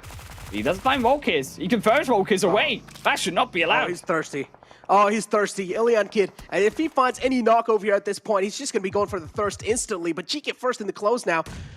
making sure even if Woodson does go down, he's able Pinned to down trade as things well. off. And Ilian Kid, yeah, as you mentioned, Ilian Kid is pinned down. It's a 1-on-3 situation, actually. Lin is all the way in the back. He can try and go for the support play, but no, instead is GK first, quite quick with that peek. On top of the rock, is able to take down another man, though. But over here, GK first finds another one. This leaves Maidon, the only man alive from Bullet Chaptan. He's prone down to the grass, making sure, or hoping at least, that his position haven't been revealed yet. He can try and go for those just trigger discipline plays, but guess what? GK first single-handedly is just demolishing, is dismantling Bullet Chaptan. And this was Lin getting naded out on the backside, and Blue Chaptani ran in for the support, but they got 3 knocked by GK first, and now, as they should send it back at least one, potentially to try find that revive. Yes, they will onto Lin, with so making that move, and it's down to the 1v1. GK first versus Madone is A7. Are still to head further in onto this zone, but they're up against the more crucial Mad Bulls as we do, of course, look at Unicorns of Love. They will confirm the 1v4. GK first solos away the entirety of Blue Chaptan. But my eyes are firmly square on. Of course, it's by A7. Looking just to actually bypass Mad Bulls, try to catch them off further in onto this next phase. Monkey did spot the players of A7 making quite a crucial rotation. They take a couple of shots, but A7 find themselves a safe compound. Still, the compound is not really inside the circle. It's quite close. I do want to know how are A7 going to be able to crack through Football's defense. Football is right on top of the hill. They're going to make sure A7 aren't really able to cross on either side of the zone. So that's going to be a little bit of a tough task for them. But on the other hand, now Mad Bull's taking a lot of shots onto themselves. They're also taking a lot of damage from the Wall of Death. Finally on a move. And oh no, a little bit of drunk driving over there. Yeah, I'm not sure they realize how to get across this. I mean, Monkey will just be confirmed away. There's no way out of it. Effecto taking out in the backside. The healer is down, but we were trying to find on the back end. There's now Agri left, the only one alive. Yin Yang as well going to drop, and it is rightly so down. They left a short second further back, and this is crucial. 22 first aid kits. That's how long Agri has to last in this game, and it's the only option they've got, but I like it. Because they knew there is no way. There's no way as soon as A7 get across that road and they don't take them out that they can get in. So it is the right decision, and that's all Mad Bulls have. It's a prayer they can survive in placement points. That's unknown, not so lucky. His Rise will confirm away the second, but Mufasa punished that over-aggression in the open as they will strike him back. 22 freaking first aid on that man. He does realize if things go south, he's always going to be going for those first aid battles. That's what he's exactly doing. Now we know exactly why Mad Bulls were taking so long to rotate inside the circle. Instead, they were just trying to find those meds. S2G 2 men short. Left with only Silas P to work with now. He's utilizing those smokes to try and block off Footballist vision, but still, is that going to be enough? That's a question, because A7, on the other hand, they're trying to steal these kills away. Soulk, Nate was quite close to him, but still able to dodge it in the nick of time, and now Soulk is on that aggressive foot. He does realize Silas P is right behind the rock. The drop shot comes in. Silas P falls down. And now Footballers, they get the complete control of the hill. They get the complete control of the high ground. But still, if you talk about the low ground control, A7 still have it in their hands. The right zone, baby, is going up towards Besiktas. It's switching sides. It's betrayed Footballist. And there's a drama. The story of Game 4 continues. Besiktas now to defend, but Footballist, they're not done quite yet with it. As A7, Mafioso will drop next to the hands of Footballist. There's going to be 8 kills in total. A massive game for them. We still need to navigate further in as Lin, not so fortunate, will get taken out by the hands of Supermassive Blaze. Also, can SMB control this now? Is Footballist on the tear? Are the next ones into the zone for them? They will confirm at least one. Love is in. Oh my God. That's another crucial point for them. I absolutely love this. Oh, I do indeed. Right, as Supermassive Blaze continuing further forwards. Only will lose a second as Besiktas reset on the back end. They had the control of the zone and they'll silence away Besiktas as they will lose on Supermassive Blaze's hands. Now more 2, down to a solo.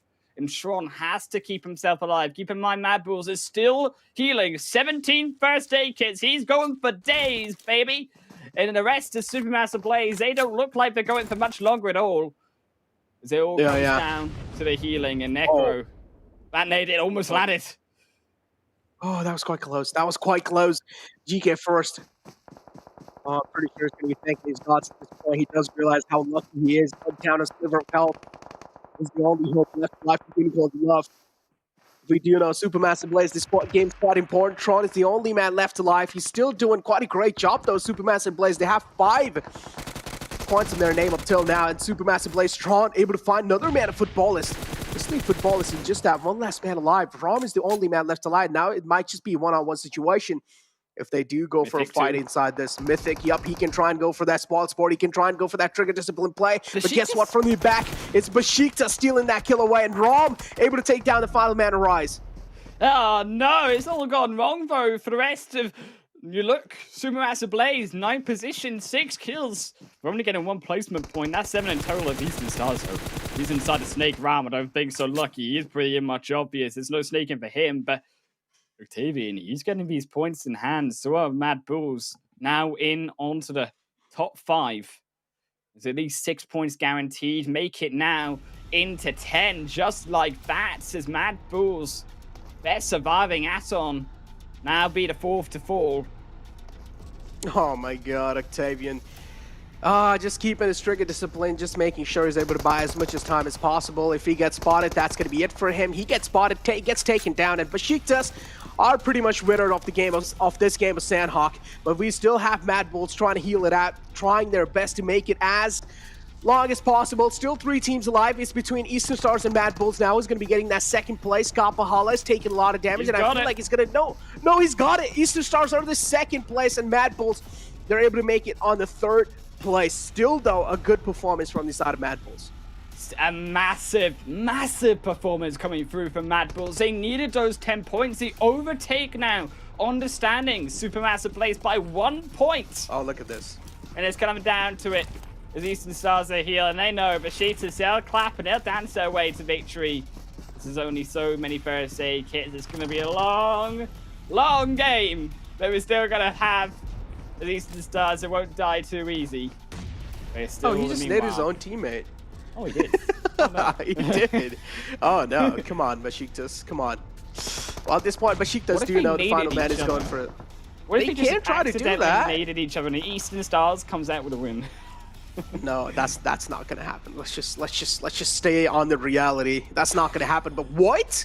He still has 14 first days left. Oh no, we're gonna be casting for a while here, Necro. Yeah, we're gonna be over here for a while for sure. Yeah, we're gonna be over here for a while. Have a coffee. Oh man, how does he have so many first days left? Even though it's pretty much 8 souls. I don't know. No, they're just trying to spam those nades at this point. They do know it's pretty much done. They have won the game, but still, they're just waiting for the man to run out of first aids. But it feels like he's still going to be going for a while. He's not dying. He's not dying. Yeah, he's not today, man. Not today. Not today. He's taking Besiktas with him. I mean, if I'm Besiktas, if I'm one of their teammates, I feel like I would honestly just nade 2 of them in that car, and I would just have the solo. I mean, it doesn't matter to the points of stars, but I would still upset my own team. I would still create some drama as they're dancing away, continuing over. Oh, they're just scouting. Oh, they are. But I mean, they're not going to scout very far. They're trying. I think they're looking for the final kill. Maybe it's coming towards them, but it's not. He's still inside his home. He's still waiting. Finally, there we go. The zone takes him away. Ah, and we finally have a breath of fresh air as that game is finally finished. Eastern Stars.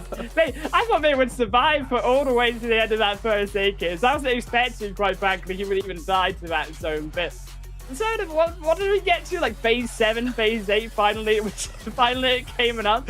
Oh man, I can't believe this, man. Eastern Stars, they do realize they did need those points, but I feel like more than Eastern Stars, Supermassive Blaze and Mad Bulls needed those. And Mad Bulls, in the end, they were able to play to perfection, did realize if things do go south, we were literally having a conversation. Why is Mad Bulls taking this long to rotate inside the zone? And well, we did find out in the end why was that the case, because they were just looting those compounds, racking up those first aids on that one single man. If things do go south, Mad Bulls will of course go for that heal battle, and that's what they exactly did.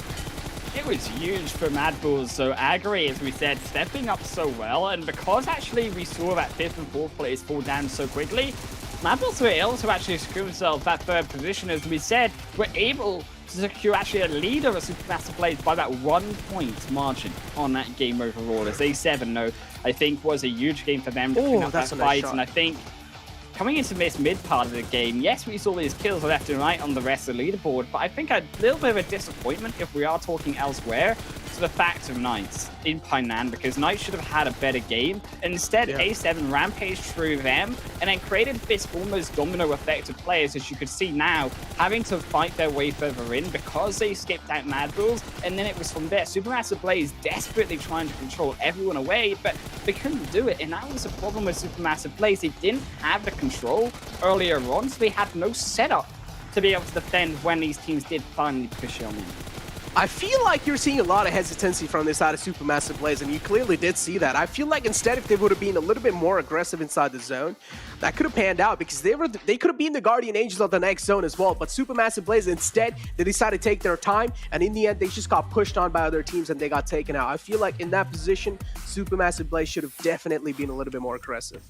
Yeah, unfortunately for Supermassive Blaze, they do have to be aggressive though now, because they are in the elimination spot. It's all down to them to be able to fight against Mad Bulls in the final game.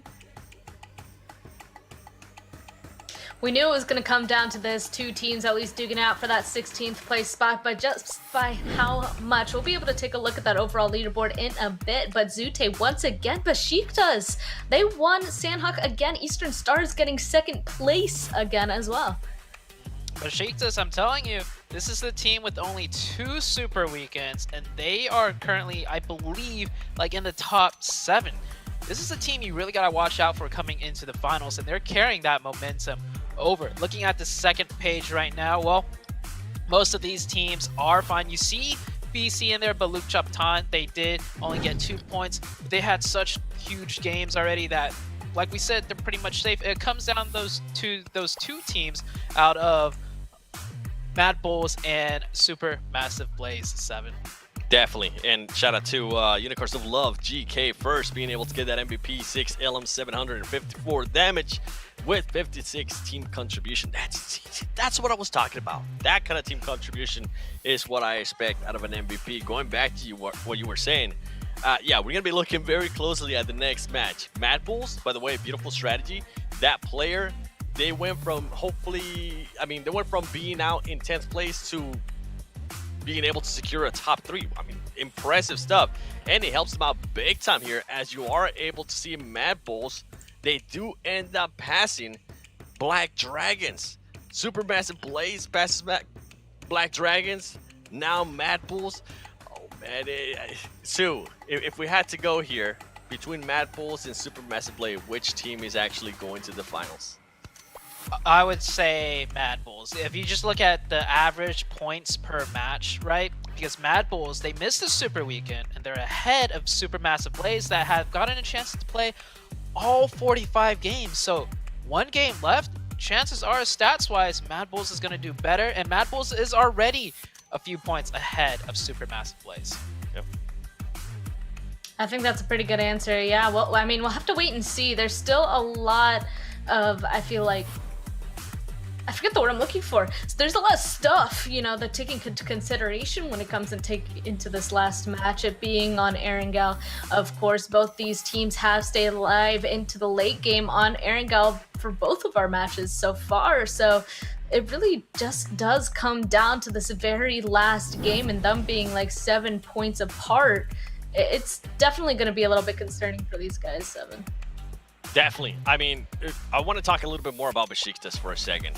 As you guys mentioned, this is the second time now that they're winning Sanhok. And Sute, you've been alluding the whole time. With them only playing, what, 2 super weekends and being able to kind of be that high up in the leaderboard, this is a team that a lot of those other teams are going to be keeping an eye on. And not just that, it's just their aggressiveness. That's something that a lot of teams are going to be keeping a close eye on, because this team has become so aggressive that I absolutely love it. I feel like this team is coming out of Brazil for a reason, because of just how aggressive they are being right now, Span. Oh, and aggressiveness. These guys, I mean, I'm excited to see what's going to happen in the finals, but also you guys watching can be aggressive when it comes to getting those in-game tokens, because if you get PMGC tokens and redeem them directly by watching live on YouTube, watching live in the in-game esports center, or through social media events, you guys can go on ahead and get yourself some pretty sweet loot. Take a look at that. The first phase will be ending December 21st, so make sure you get those tokens to redeem, and the second phase will also go on ahead and have the same thing, but it starts next week on the 22nd with a lot more prizes and surprises yet to come. So of course, stay tuned. And that kind of, you guys already kind of asked each other this question, but now I'm kind of curious to see what chat has to say about it. We got to go on ahead and talk about who the 16th place team's going to be. Who will claim the 16th and final spot into the finals? Oh, 7 definitely looks like he's gone for Mad Bulls. I mean, Zute said it as well. Basically, it is down to that. Is it going to be Mad Bulls or is it going to be Papara Super Massive Blaze? We'll find out once we jump into our last match on Erangel. But first, we're going to take a break before jumping right back.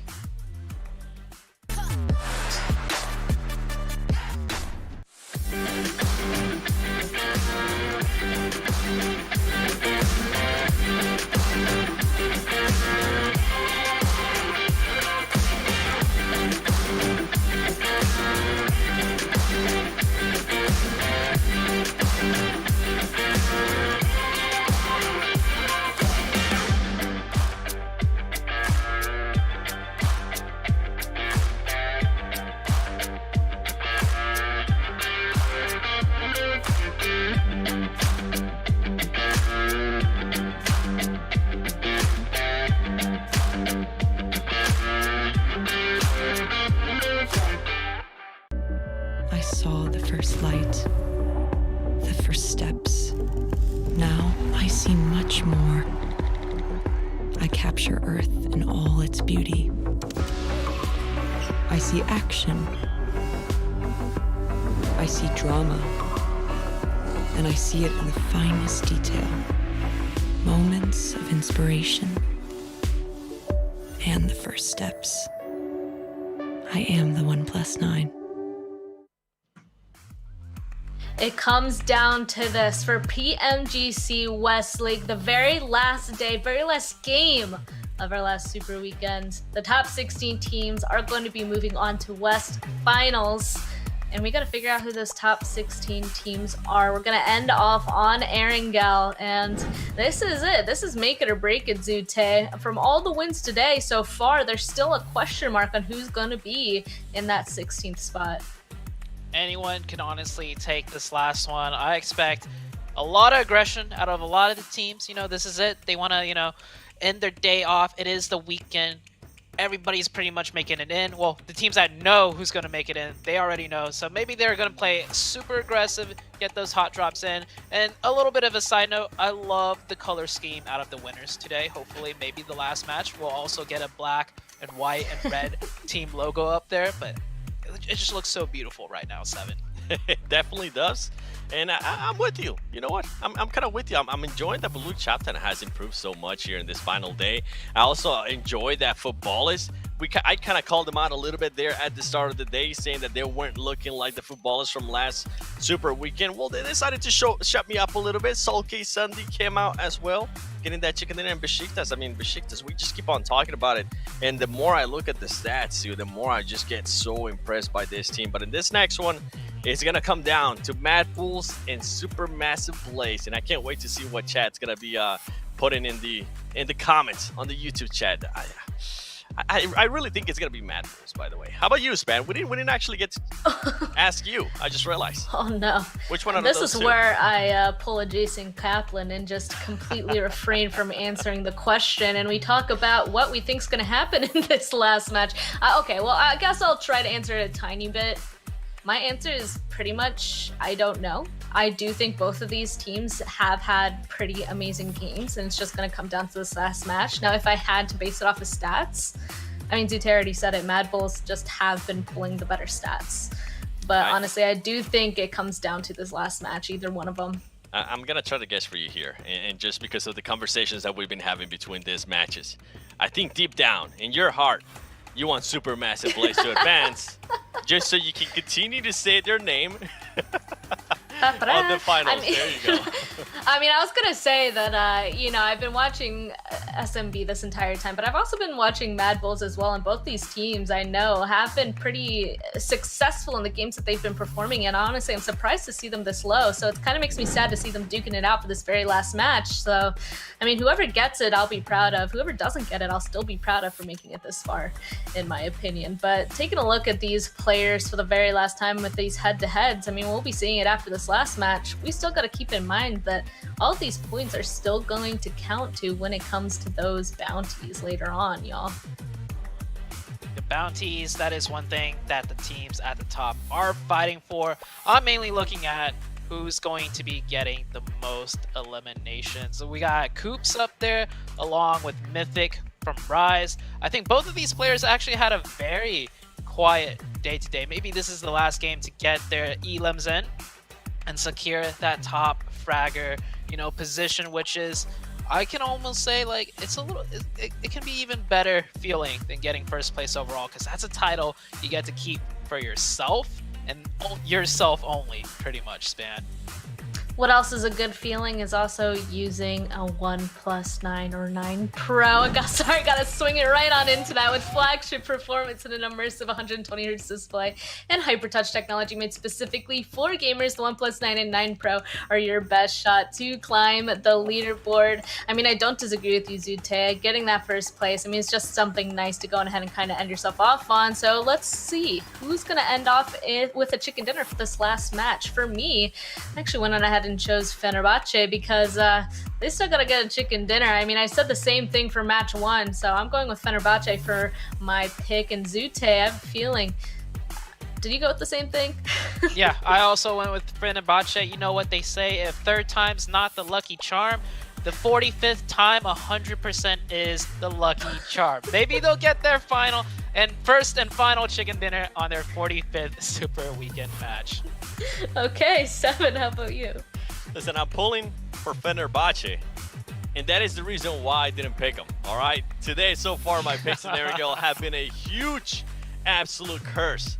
So I'm going to continue to curse them. I'm going to go with Unicorns of Love. Hopefully, this will be worth the streak ends of Unicorns of Love. I was talking about how consistent they were being in Erangel. All of a sudden, they're getting 15th place, 13th place, 16th. Come on, Unicorns of Love. You can't do better than that. But yeah, I agree with you guys. Fenerbahce is a great pick. I do hope, in a serious note, I do hope they get a win, because I have seen previous teams going to those finals but not getting a win, and it affects them big time, especially mentally. I mean, at some point, you really do have to figure out that they're definitely consistent in terms of just getting points right off the bat, but right when it goes to getting the actual win, they just keep falling short. So we'll see if Seven's curse will not work on them this time. And yeah, we're going to be jumping right on into the last match, y'all. This is where it matters. This is where it ends. Last match on Erangel.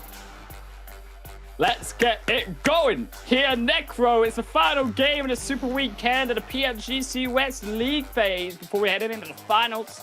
Then it all comes down to 2 teams, and their names are Mad Bulls and Papara Supermaster Blaze. Oh, man. 2 squads. Let's do or die for them, and I'm looking at who's hot dropping on them, because that's where my eyes are being drawn towards. Jake, this is the moment everyone has been waiting for, to find out the top 16 teams. I mean, most of the teams have already been found out, and now we're just waiting for Supermassive Blaze and Mad Bulls. These 2 teams, only one can make it in the top 16, ladies and gentlemen. And I don't know which one's going to be, because Mad Bulls and Supermassive Blaze, whew. What do you think so, man? What do you think so, Jake? Which one is going to be that team you think is going to be moving in forward? Okay, hear me out, okay? I love Supermassive Blaze with all my heart, but Mad Bulls have been cyberbullied. We've been calling them the Sad Bulls all tournament. And now they have the chance to become the Happy Bulls. They can become the happiest Bulls in the world if they can just find this one good performance in this game. They're dropping down over, of course, towards that southern coastal line. They got opportunities, but right now, opportunity for... Unfortunately, Alucard being taken out towards the hands of Furious Gaming. A second drop from Trigger. He's got a shotgun. I actually know it's going to be a spray. I thought he was hitting bigger. I thought he was packing more, but Right now, he's taking the auto versus a 2. He's got the God weapon, dude. He's got the God weapon, UMP. He does. He got the God weapon. He can clutch this out if he wants to, but now it's being pinned. On the other hand, he has to go up against Shotguns. One burst on his face. And that is going to be it for this man. And yes, well, there we go. Got him. Big Milo takes down Alucard from Knights.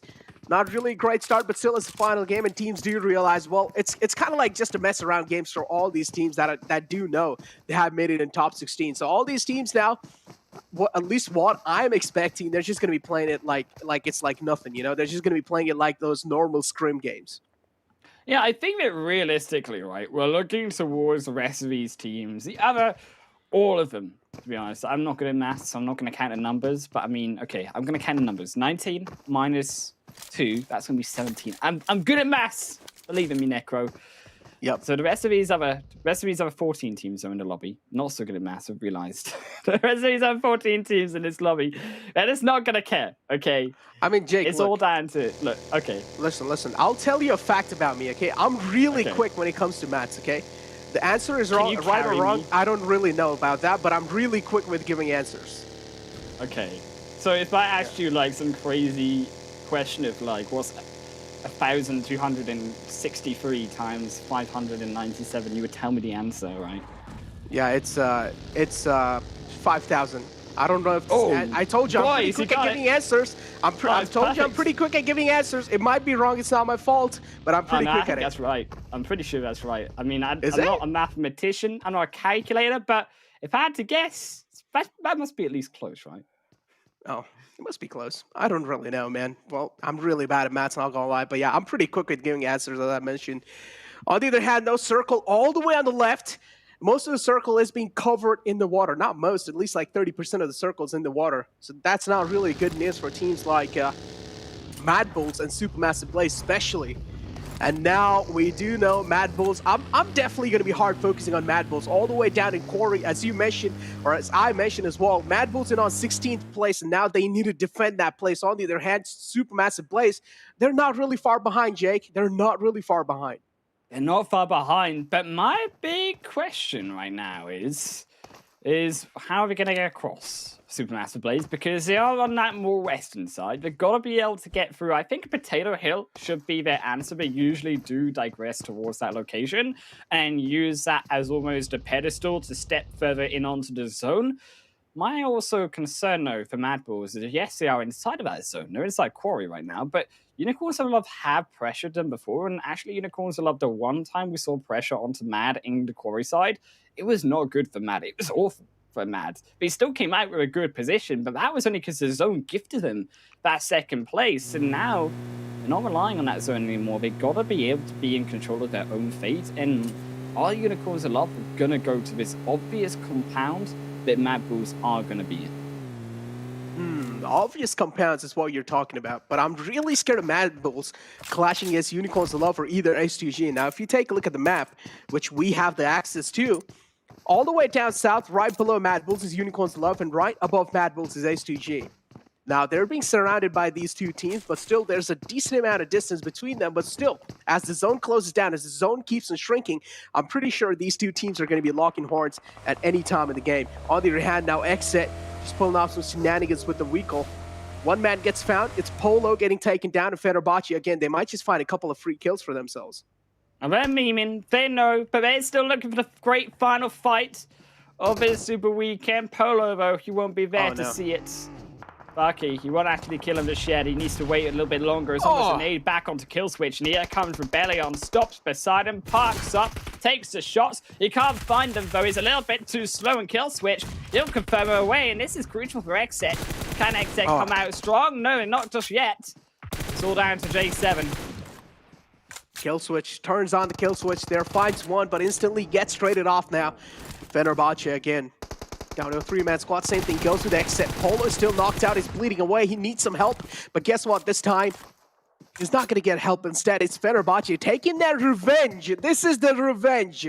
Jake and Fenerbahce needed this, and look at this. This is what we're talking about. Just rubbing that salt on the injury. Here we go, shooting the dead bodies as well, making sure they're staying in the ground. They're staying 6 feet under. Oh no! I like to see this though. I love it. I love it. Look at that.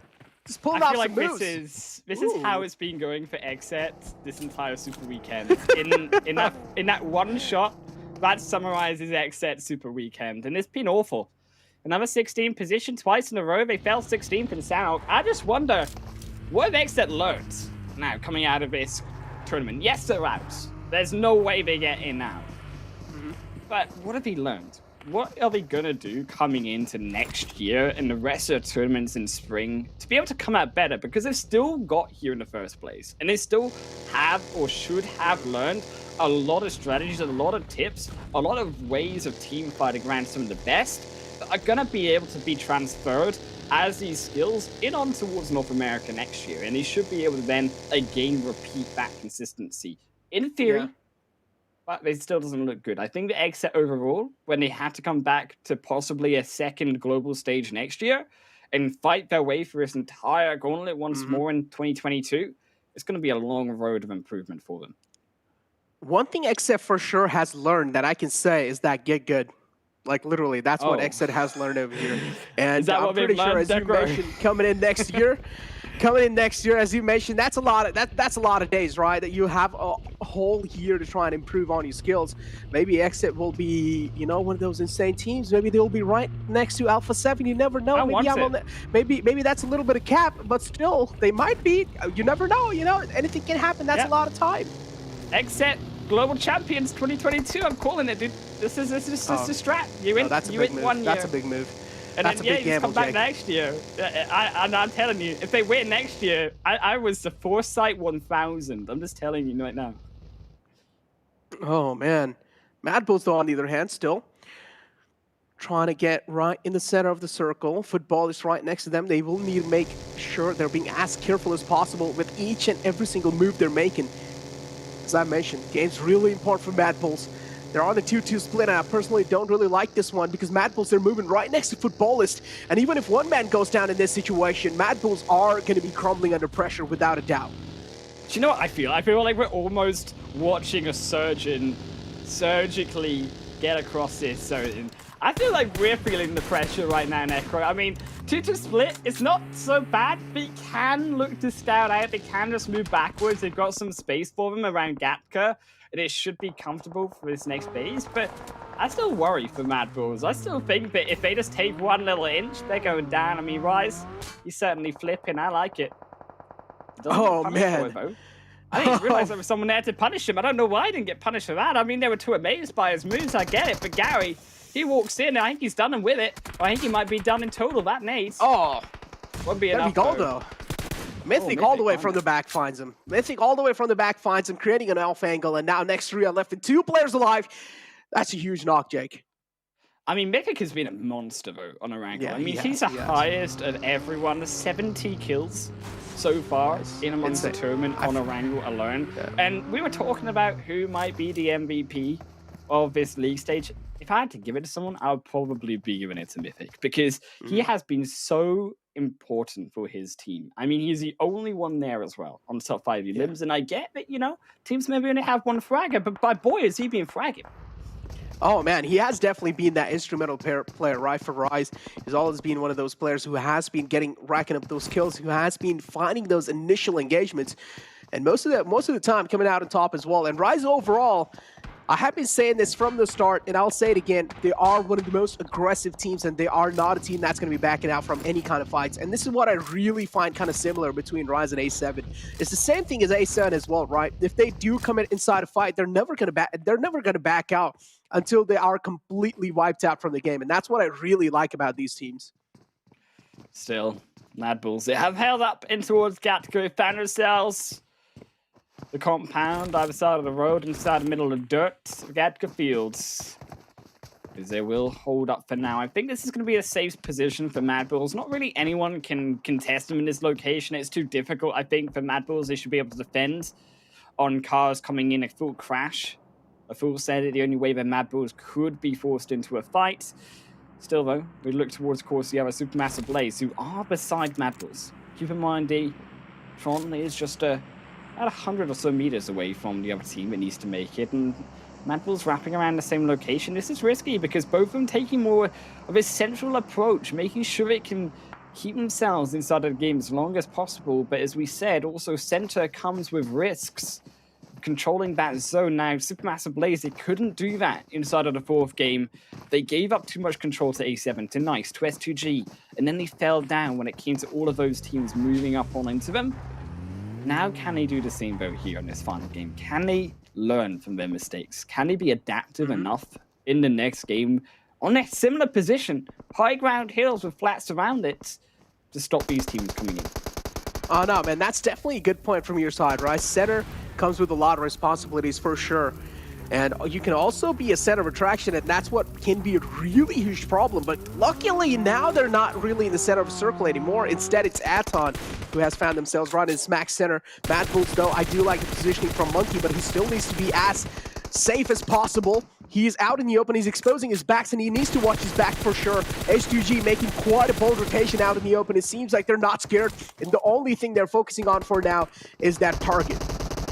Yeah, they won't find it. Voted EP's not quite good enough to find the execution, but it is good enough here for the Sheeters to find one of the Furious Gaming Unicorns alive.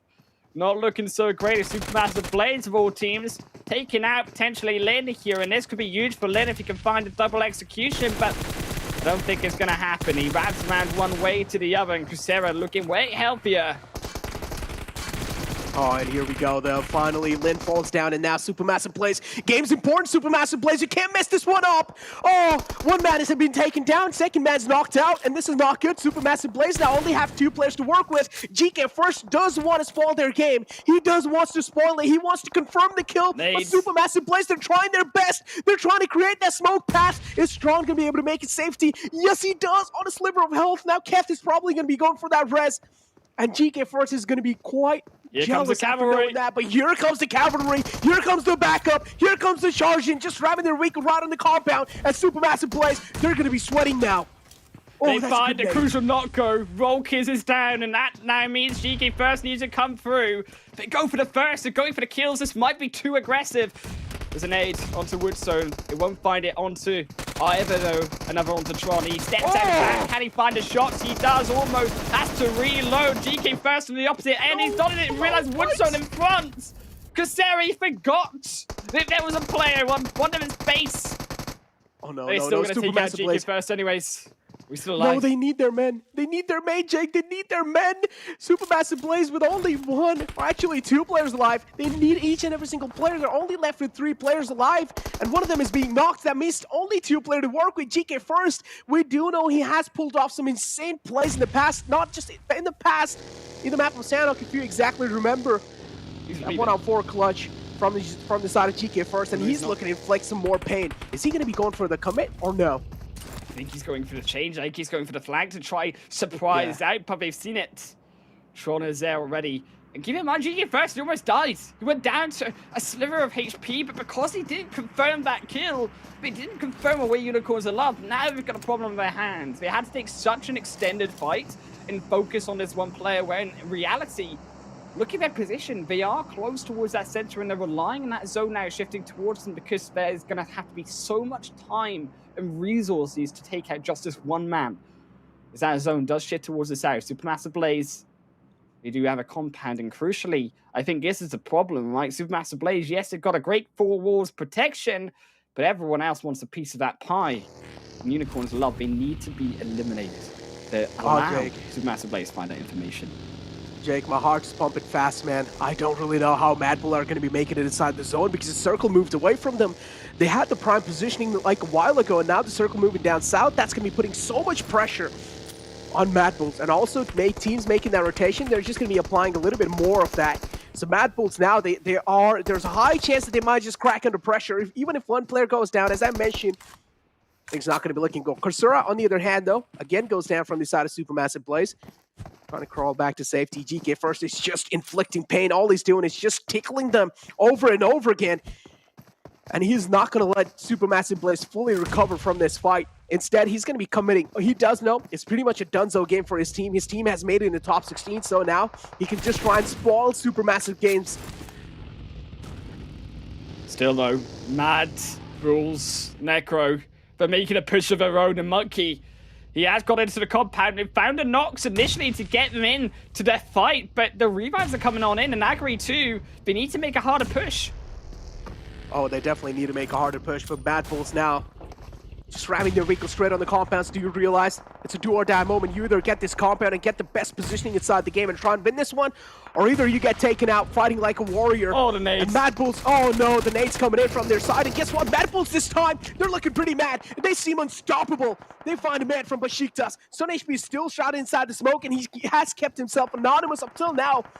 But as soon as he gets found, I'm pretty sure the man advantage going, or at least favoring the players of Mad Bulls, that's going to be helping them out quite a lot to at least win this fight. Mad Bull's still unknown of SunHP's positioning, and now finally SunHP is revealing his position. This is where the charge in comes in through, and Mad Bull's going to be putting the final nail in the coffin for Besiktas, and they're looking pretty good, Jake. They're looking damn good here, Necro. Where was this from Mad Bulls? They didn't even lose a single knock to Besiktas, and they had to push on in. They got a double knock before they even went in onto the compound onto Besiktas. This was a massive, perfectly played fight coming out from Mad Bulls when it counts most. But talk about mistakes. This is about as big as you get, leaving one man alive. And GK First, he has just applied so much continuous pressure in onto SMB. Finally, he will give him up. But the time has been wasted, and now SMB, Supermassive Blaze, they haven't had time to do anything else but look at GK First. They're falling behind when it comes to the overall state of this game. Imagine, man, 3 players being pinned down by one single man of Unicorns of Love. And you can imagine GK First, he's just full sending it. He doesn't care about anything. He doesn't care about his life. But what he knows exactly is Supermassive Blaze are trying to make it in the top 16. And he can always try and spoil their game, baby. And GK First, he does know. The fate of Supermassive Blaze is in his hands. And if he wants to, he can spoil it for sure. But still, he's holding his horses back on this side. But on the other hand, now Mad Bull's out in the open. They don't really have the best of the cover to work with. S2G in the front, able to find a couple knocks onto them, but still, let's just find out how they're able to navigate through it. And we did find one knock onto S2G, the revive will come through, but look at where the zone has gone now. Oh no, shifted shifted away. It's a away. big shift over towards that western, or should I say eastern side, and Supermassive Blaze about to be grabbed up on here by the rest of A7. Here we go, Supermassive Blaze now getting charged on by A7. Another wave. And this is looking quite dangerous though, but Keith managing to take out 2 players, but Tron as well falls down in the trade-off over there. And A7, Carrillo in the front lines. Carrillo and Mafioso have a lot of burden on his shoulder. They have to do some heavy lifting for sure. Kill being confirmed. Oh, no. And now Supermassive Blaze are crumbling down. No, this is not looking good. A7. Oh, this is what you call the perfect targeting for sure. A7 wanted this compound. They went straight for it, and they might as well just get the gold on their hands. And yes, they do. Supermassive Blaze taking out the game, Jake. I don't think so. They've made it. I think that might be it. 10th position for Supermassive Blaze and Mad Bulls. Congratulations. They look unstoppable. They're still going in on the fight, but S2G, who've been obliterated, will be only run over now by the Mad Bulls. They will lose one, but immediately knocked by the second. And Monkey looks to confirm away the kills from the flank. Angle is A7 also wrapping further in, and it's absolute chaos on that northern front as Yin Yang in amongst the peace. Is looking for the scout though. He's looking for that way in. Mad Bulls, they have navigated into what is a very dicey location, and Yin Yang punished for it. Oh, Yin Yang being ran over by the vehicle of Mufasa. It's an absolute pandemonium in these final zones. Monkey falls down from Mad Bulls. Mad Bulls now, they do have a huge sigh of relief as Supermassive Blaze have been eliminated from the game. They're still alive with 2 players looking pretty healthy. Just don't really have the best of the covers to work with. They still need to surpass through teams like S2G, Aton, and Knight. It shouldn't really be that difficult of a task, but still, it can be easy if they play this to perfection. But still, I do want to find out what kind of game plan do Mad Bulls have. This is all about Mad Bulls performing well, coming into the finals. Yes, they made it. They still put out the performance the rest of these teams who are going to be joining them? I don't think so. It's going to be a hard game for Magri. Sliver of HP in the single digits of HP for him. Will manage to secure a spot inside a dip and around a hill. In phase 5, they live to tell another tale. Mad Bulls, they are making the miracle run inside of his zone. And that base 6, where will it go though? Where's it going to shift next? Because now they are in that central zone, but it shifts back down towards the southeast side. And it is Mad Bulls who are going to be contested by the teams up from the north end. Look at this, man. Just sitting inside the vehicle, trying to navigate through, trying to find as much as visual info as possible. Trying to see if anyone's around him or not. Mad Bulls, as I mentioned, as you mentioned as well, they have made it in top 16 without a doubt. And well, unfortunately, Supermassive Blaze are not going to be making it. I'm pretty sure a lot of people in the chat are going to be so unhappy after that. But yeah, now, Agori and Effect, the final 2 men alive on Mad Bulls, and we definitely do have our eyes locked onto them. Still, Mad Bulls, they play it patient, they play it slow, not a single bullet coming from their magazine. As they know, it is all about playing it patient, playing quiet. Smokes will dissipate for now, giving their position away, and still Rise to move further in, but no one wanting to move right now into this zone because it is, for all intents and purposes, heading in onto the open once more. There is some form of hill there that A7 do control, some form of compound as you can see there. But that's about it. The rest of this zone, it's all flats, it's all open playing field, and that's why no one wants to be the first to move. But finally Rise, moving further forward, edging in behind Mad Bulls. When is the go symbol though? Oh man, Mad Bulls, as you mentioned, Rise right behind them, and you do not really want to go up against a team like Rise. And look at this, Mufasa just drives straight between them. Wasn't really able to run over anyone though, but it seems like it's time for lap number 2, and he's going for the same thing again. Maybe he's going for the same thing, but Mythic being found, that might just hold Rise on a little bit of back foot. Mufasa as well being spotted by Mafioso. It's Mafioso versus Mufasa. Gero trying to help the man out in the front, but still, is he going to be able to successfully do so? That's the question. Mad Bulls is one of those teams that is quite worrying Rise over here. So do want to find out in the final game who's going to be taking this. And yes, this is crucial, as you mentioned. And this is where Effect strikes in the nick of time. Mad Bulls, they are stepping up so huge when it comes to this final game. It feels like they're playing to the end of their lives. Well, quite literally they are, to be fair to them. But now that they survive, they're still going at it. It's the adrenaline pumping through the veins of Effect Nagori. As they will take now their 6th kill of the game. And look further towards Mafioso. They did spawn him, but again, trigger discipline is so important. Mafioso will go down anyways to Eastern Stars, but more importantly, Mad Bull's position not given away by taking those shots. And that dip so OP to keeping him alive. Eastern Stars. They lose one, they lose potentially 2. Bowser's going in, and Gillisu steps up. It's surprise. Eastern Stars in behind a duo. Double surprise. And Revo, I don't think he realized that he wanted to take that fight. Oh man, Revo though, still able to make it out alive from that. Was quite close though, and well, Bozzy, no, in the back of GK first. He's just proning out in the open, and what? Spots out Octavian, takes out Bozzy instantly. Oh, GK First is an absolute legend. Today he's performing up to the mark for sure. Effect being taken out by Mufasa. And well, this is what you say, right? Snake it till you make it, and Rise doing the exact same thing. Do realize they don't have the man advantage to work with. Mufasa just being gifted over a kill of Mad Bulls. And now Gory, the only man left alive from that squad. Oh, but it's Aguri again, the star player for Mad Bulls, keeping him alive to the final 4. Will it be a 3rd place finish for them again as A7 Eastern Stars? I think this is a done deal, a fight between these two teams for first, but Mufasa's still there, and it might not even be Eastern Stars even for 3rd though, because look at that extra kills, the extra knocks from A7. As another one falls, they push further back outside of the zone, but no one's there. Only Mufasa is actually inside of that phase 7. They all need to push up. And well, that's what they're exactly doing. You do see Rebel with the vehicle as well, trying to run some kills over. It's a lawn mower that wants to mow the lawn. And A7 now, they do realize they clearly do have the man advantage inside this one. 3 teams alive. A7 having a huge man advantage. Rise and Mad Bulls have those individual men alive. Agori right on the edge line of the zone. Still, he needs to make it in though. He still needs to crawl it in, but he's taking his sweet little time. And look at this, Mafioso. Oh, I'm scared for Mufasa. I'm scared for Mufasa. He's hunting for sure. He's looking for the final kills. They know, but it's gotta be a duo or 2 solos. Agori's taking shots, so is Mufasa, but Mad Bulls, they secure 2nd, and Agori's moving in. He's moving in for the Hail Mary shots. He finds 1 knock, but it's all he's gonna get. Zayson secure the win, 11-12 kills in total. But now, we gotta talk about it. We gotta talk about it here, Necro.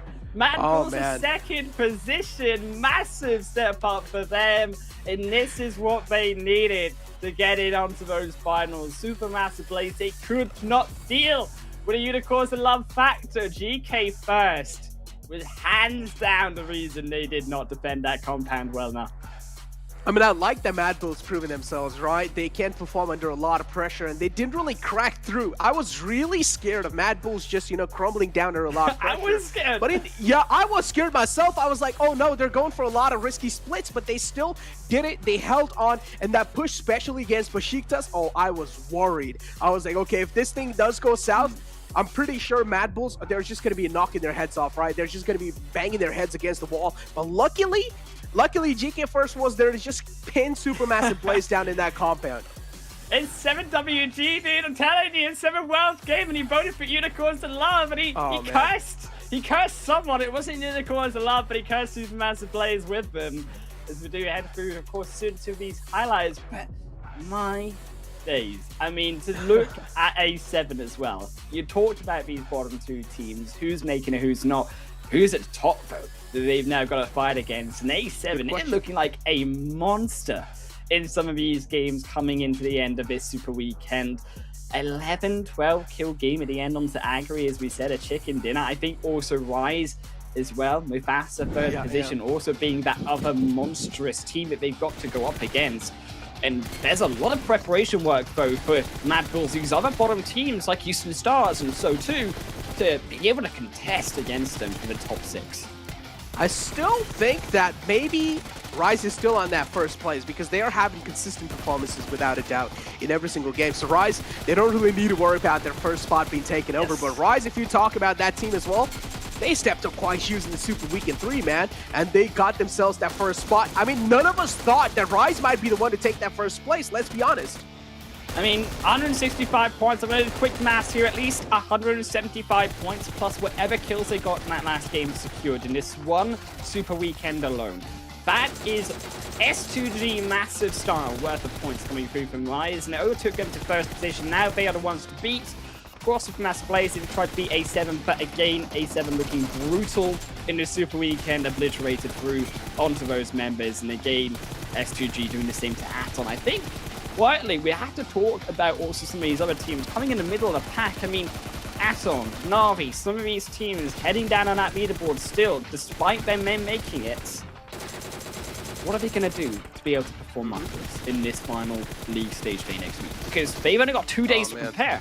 And they've got a lot of preparation work to do, as we say. There is a lot to expect to come out and beat some of these teams. And I think when we talk about also some stats-wise, you look at that top 6, right? And there's so many kills going over to that top 6 teams in the leaderboards over these 3 Super Weekends. Is 7th and below, there's actually a drop of about 60 or so kills. And that's what I'm wondering about, aggression. And that one word, these teams have to improve on it. We're going to analyze it all back on the analyst desk.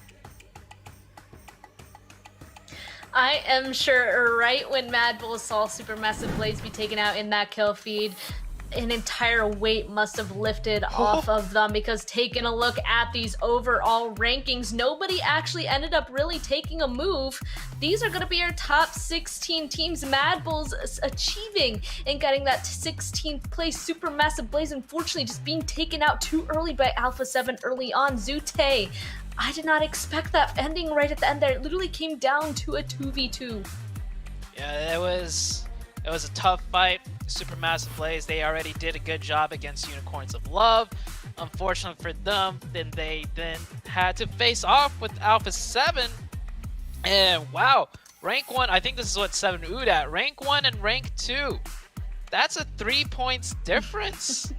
Rise actually had to hold their ground and make it all the way to the end to claim that first place overall. So Alpha 7, I thought for sure Rise was just first place outright, but Alpha 7 actually got so close. But the Elim rankings for the Super Weekend, you have it here. Mythic from Rise with the most Elims, 87. Beautiful. Just absolutely beautiful. 87 elims. Bring it to me. It makes me... Mythic, congratulations. But you know what makes me even happier? Seeing Coops and Sanhok right there, second and third place. I've been alluding to this, Sute and Span, for the longest time, and it just makes me so happy that these two players are finally, especially on the tournaments that matter here on PMGC West, they're finally starting to get to that spot where they're just understanding each other. They're pretty much just getting energy off each other and fragging out, which I'm all for, and these are the teams that qualified. Mabbles, I gotta give you some credits, Mabbles. Mabbles probably saw that Necro shirt that he's wearing, bright red, and they just wanted blood. They went so aggressive that I was actually really surprised. We were surprised when we saw it going up against Besiktas. Sute, you were saying that's a fight they didn't really need to take. In a way, I'm kind of happy they took it, Sute. Yeah, that fight, I was like, it wasn't in zone, right? And they got one opening knock, and given the fact they were sitting in 16th and Supermassive Blaze was still alive at that time, I'm super happy it worked out. And at the end of the day, I think that is the exact confidence and that switch that they need to turn it around going into the finals. Because yes, we're super happy for Mad Bulls. Yes, they qualified, but they qualified in 16th. Now they need to qualify to the next stage in top 6. So they got to really change up the way they play. And they definitely kind of showed it in that last match, up with that fight with Besiktas, that one opening knock and that super aggressive push. It worked out for them. I have to say, taking a look at all the teams that ended up qualifying, I don't think we saw any surprises there. I think maybe the most surprise, if we went back all the way to the very first week of this league, would be Besiktas and Baluk Chabtan, but they both securely grabbed their position, and you're right, it does come down to Mad Bulls and those couple other teams that did just barely scrape in. Curious to see how they're going to fix their performance coming into the finals. But before you guys go ahead and go anywhere, just a reminder that you guys can go ahead and get yourself some treasure like these teams are about to pick up very shortly at these finals. All you have to do is go on ahead and watch PMGC either live on YouTube in-game on the Esports Center or through our social media events to get PMGT tokens and redeem them directly. This event will go on ahead until December 21st, so go on ahead and do it now.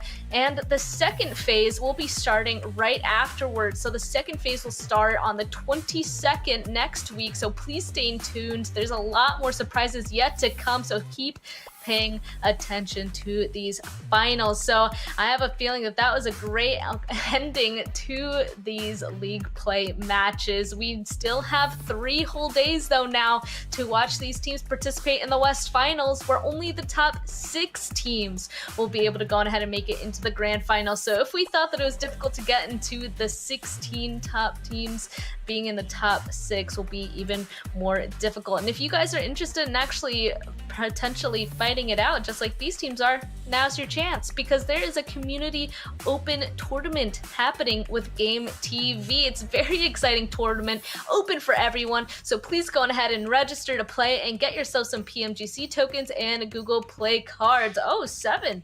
Are you and Zute gonna compete in this? Maybe. We're pretty good, right? We're pretty good.